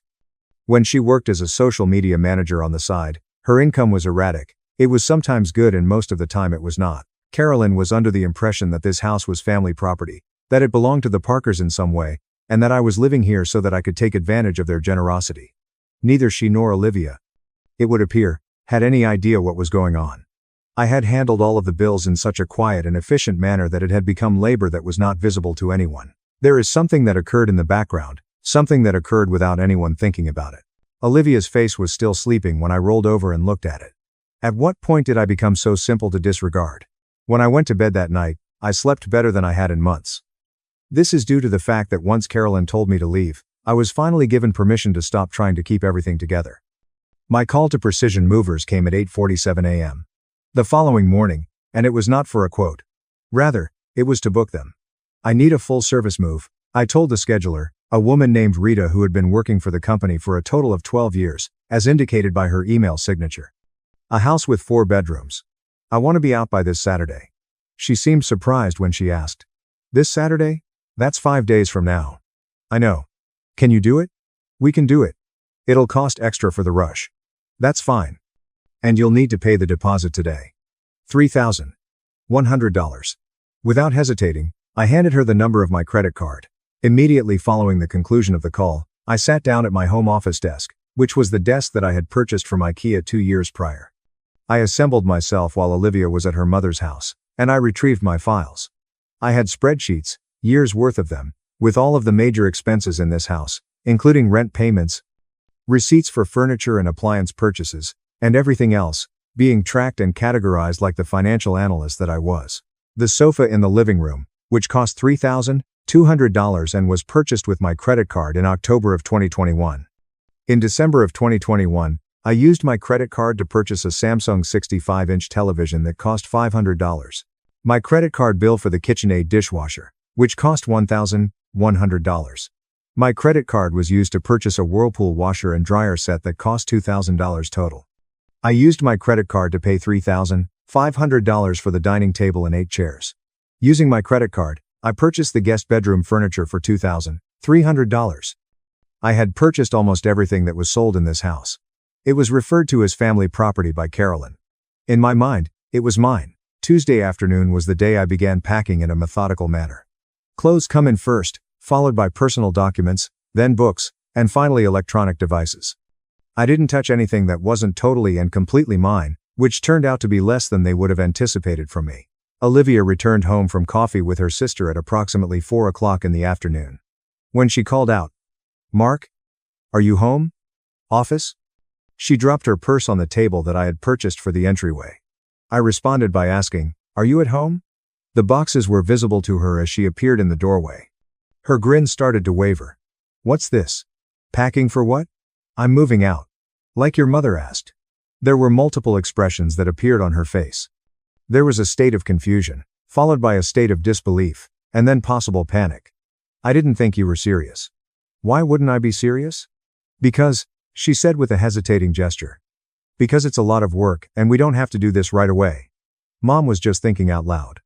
She told me to move out so Jackson could move in. I'm moving out, but where will you go? I signed a lease yesterday. 1 bedroom in White Plains, closer to my office. That was a completely false statement. The expression on Olivia's face made the slight deception worthwhile, despite the fact that I had signed it later that morning. You already signed a lease without talking to me? Her gaze caught mine. In all honesty, I looked. Did you talk to me before your mother told me to leave? To that, she did not have a response. In the morning of Wednesday, at 10 o'clock, Carolyn arrived without prior notification. When I heard her key in the lock, I was in the living room wrapping picture frames in bubble wrap. I was in the middle of the process. Ever since we moved in, she had one of the keys. Never before had I questioned it. She came to a halt in the doorway, holding shopping bags in her hands, and gazed at the living room, which was only half full. The coffee table was cleared, there were 4 boxes stacked by the door, and the television had already been wrapped. Mark, what's going on? I'm moving out. There was a moment when she lost control of the shopping bags. What? You told me to move out. I'm moving out. Her face became more tense. I didn't mean this week. When did you mean? I don't know. August. September. When Jackson's lease is up. You said I should move out. You didn't specify a timeline, so I picked one. With her voice rising, she turned her attention to the kitchen. Olivia, what is happening? After her mother's car had pulled up, Olivia emerged from the bedroom where she had been hiding since the moment it arrived. Mom, I don't know. He just started packing. Make him stop. I can't make him do anything. The moment Carolyn turned her attention back to me, I noticed a change in the expression on her face. A slight crack appeared in the self-assuredness of entitlement. This is extremely unreasonable, she stated. You're being childish. At the same time that I sealed a box with tape and wrote books, office on the side with a Sharpie, I remained silent. Mark, I'm talking to you. I heard you. Then respond. Before looking at her, I straightened up. You told me to move out. I'm moving out. That's my response. She had a strong jaw. We need to discuss this like adults. I'm open to discussion. What would you like to discuss? Your attitude, for one thing. My attitude is cooperative. You asked me to leave. I'm leaving. You know what I meant? The question, do I? Lingered in the air like smoke all around it. Her face became red and flushed. This house needs to stay in the family. I whispered. It's not in the family, and explained why. It's a rental. Jackson needs it. Then Jackson can rent it. He can't afford it. The moment she halted and caught herself, it was too late. It was my question. Can't afford what? $4,800 monthly rent. Her face was completely devoid of any color. The back of Olivia's head jerked up. What? Carolyn remained in my line of sight. You didn't know the rent amount? I assumed it was split somehow. Or covered by? Again, she came to a halt. The question, covered by who? Was not answered by her. You thought it was covered by the family trust? I provided the information. Or maybe you thought Olivia's father was still paying it before he passed. Mark, Olivia retorted in a stern tone. What are you talking about? My wife was the one I turned to. I've been paying the rent every month for 3 years. $4,200 from my account. It was as if Olivia's face had died. That's not possible. Check the bank statements. You never told me. You never asked. The silence that ensued was suffocating during that time. Carolyn sat down on the couch with a heavy demeanor. My couch, which cost $3,200. Both of her hands trembled slightly. Her question was posed in a low voice. Who is going to pay it if you leave? You and I were both aware, so I chose not to respond. To no one. On Thursday, the movers arrived with their boxes and the supplies they needed to pack. 2 young men, Asher and Dylan, both in their late 22s, both dedicated to their work and efficient in their approach. After moving through the house in a methodical manner, they wrapped the furniture, loaded the boxes, and inquired about the items that belonged to me. My response was, all of them. All of it. At noon, Carolyn made her second appearance. It had been all morning when she had called. I had not responded to it. Upon entering the living room, she came to a complete and utter halt. After being wrapped in plastic, the couch was prepared to be loaded. There is already a television inside the truck. The dining table was taken apart entirely. You can't take everything, she clarified. I can take what I paid for. This is absurd. I presented her with a dossier. These include credit card statements, receipts, and confirmations of purchases. Everything in this house that I bought is highlighted. Upon opening the folder, She proceeded to flip through the pages. The pink on her face turned into a white one. I am the owner of the dining table. Mine are the home appliances. I am the owner of the couch. As she walked around the house, which was rapidly becoming empty, she appeared to be seeing it for the very first time. She murmured, "What are we supposed to sit on?" As she looked around. Almost laughed out loud. That's not my problem. Out of the bedroom. Olivia made her appearance. The woman had been crying. Her eyes were puffy and dark in color. "Mom, he's taking the washer and dryer." The back of Carolyn's head jerked up. "You can't." I responded, "Yes, I am able to. I have the receipts, but we need." "You need." It was me who interrupted her. 3 days ago, you told me to leave. You didn't ask what I was paying. You didn't ask what I owned. You just decided I should go. So, I'm going. And I'm taking what's mine. Asher used a dolly to move the washer out of the way. As she watched it go by, Carolyn felt as though she was observing a funeral procession. Her voice broke as she exclaimed, "Mark, please. We can work this out." "No." I replied in a low voice. "We can't." "Why not?" "Because you never respected me enough to ask." It is by 6 o'clock. On Thursday, the house was completely empty. Nothing but the appliances that came with the house, including a couch, a television, a dining table, and other furniture. Not even the high-quality cookware was left. When Olivia's old pans continued to burn everything, I decided to purchase everything in the store. Olivia was seated on the floor of the bedroom, surrounded by the furniture that I had left behind. This included her dresser, her nightstand, and her childhood desk, which Carolyn had insisted we keep. When I came to get my last box, she said, "I didn't know." And I was surprised. "I swear I didn't know you were paying for everything." "How could you not know?" It was then that she stopped crying and began crying once more. I thought we were splitting it. I thought. I'm sorry. Sorry isn't enough. What do you want me to say? Nothing. There's nothing to say. Now that I had my box in hand, I started to leave. "Mark," I paused for a moment.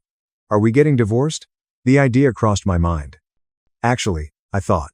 "I don't know yet," I said while being completely honest, "but I'm done being invisible." This past Friday morning, my phone blew up again.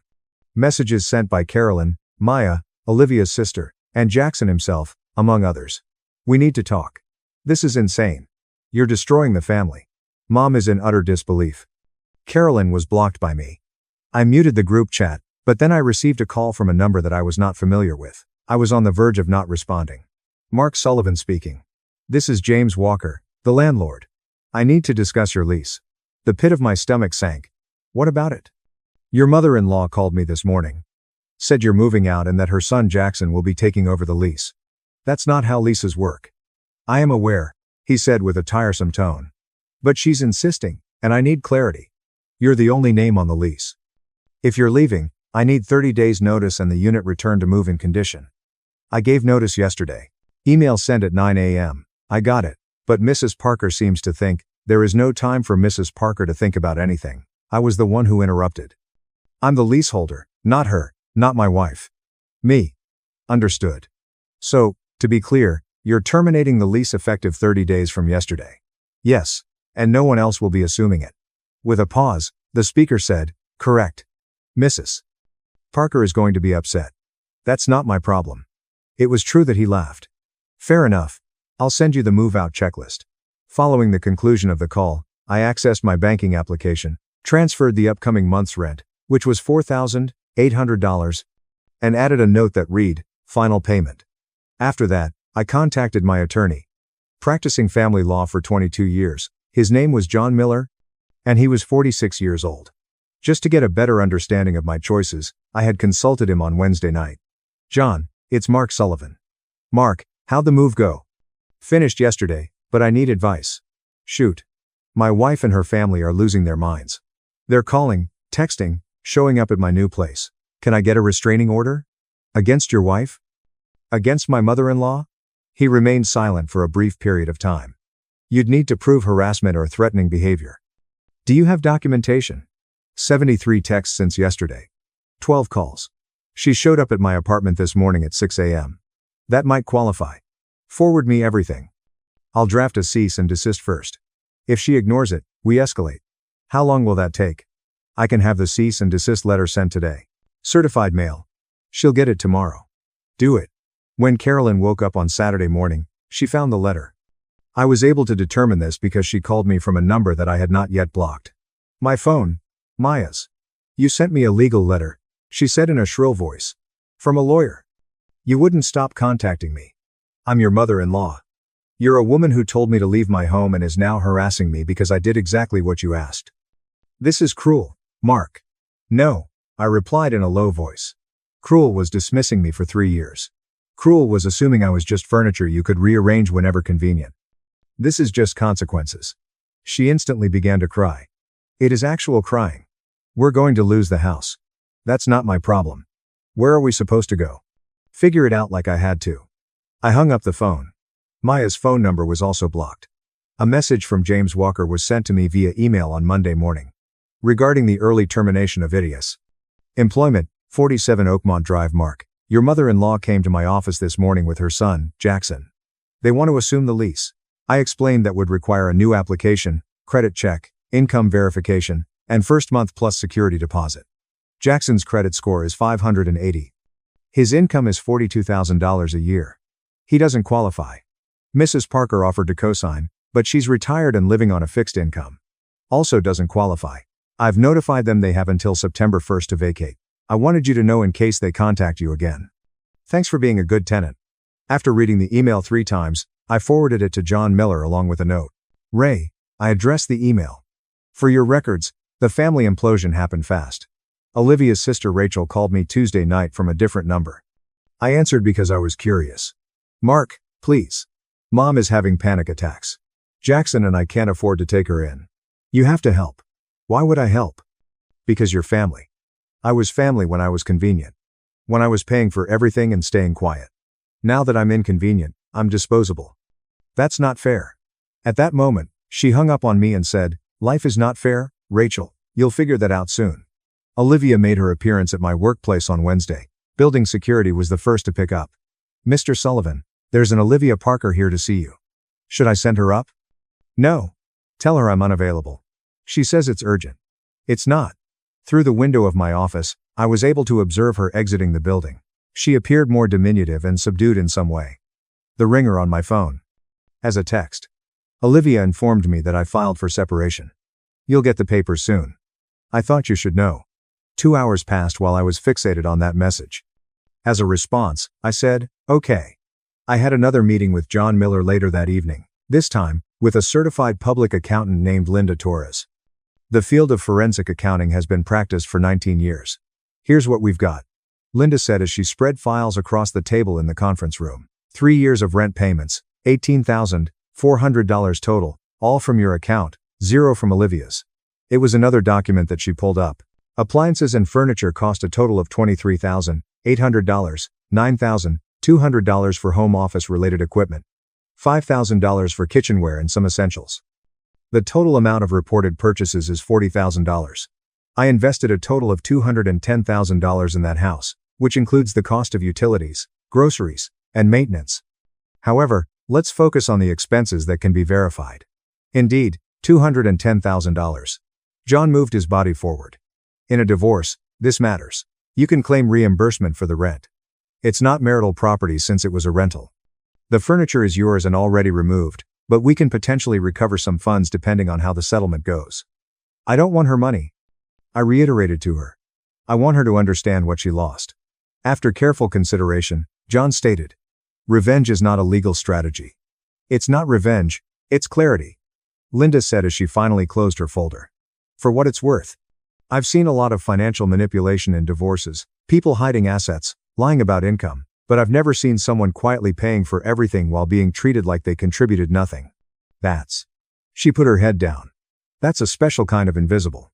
As I spoke, I declared, I am no longer invisible. After I had moved out of my apartment, Carolyn called me from yet another number 3 weeks later. I responded because I was in a generous mood or perhaps because I was actually just curious. When she said, Mark, her tone was different. He was defeated and quiet. I need to apologize. Okay. I didn't know. I swear I didn't know you were paying for everything. Yes, you did. I didn't. You knew, Carolyn. You just didn't care because in your mind, I was supposed to pay. I was supposed to be grateful for the privilege of being part of your family. You never asked because you never thought you had to.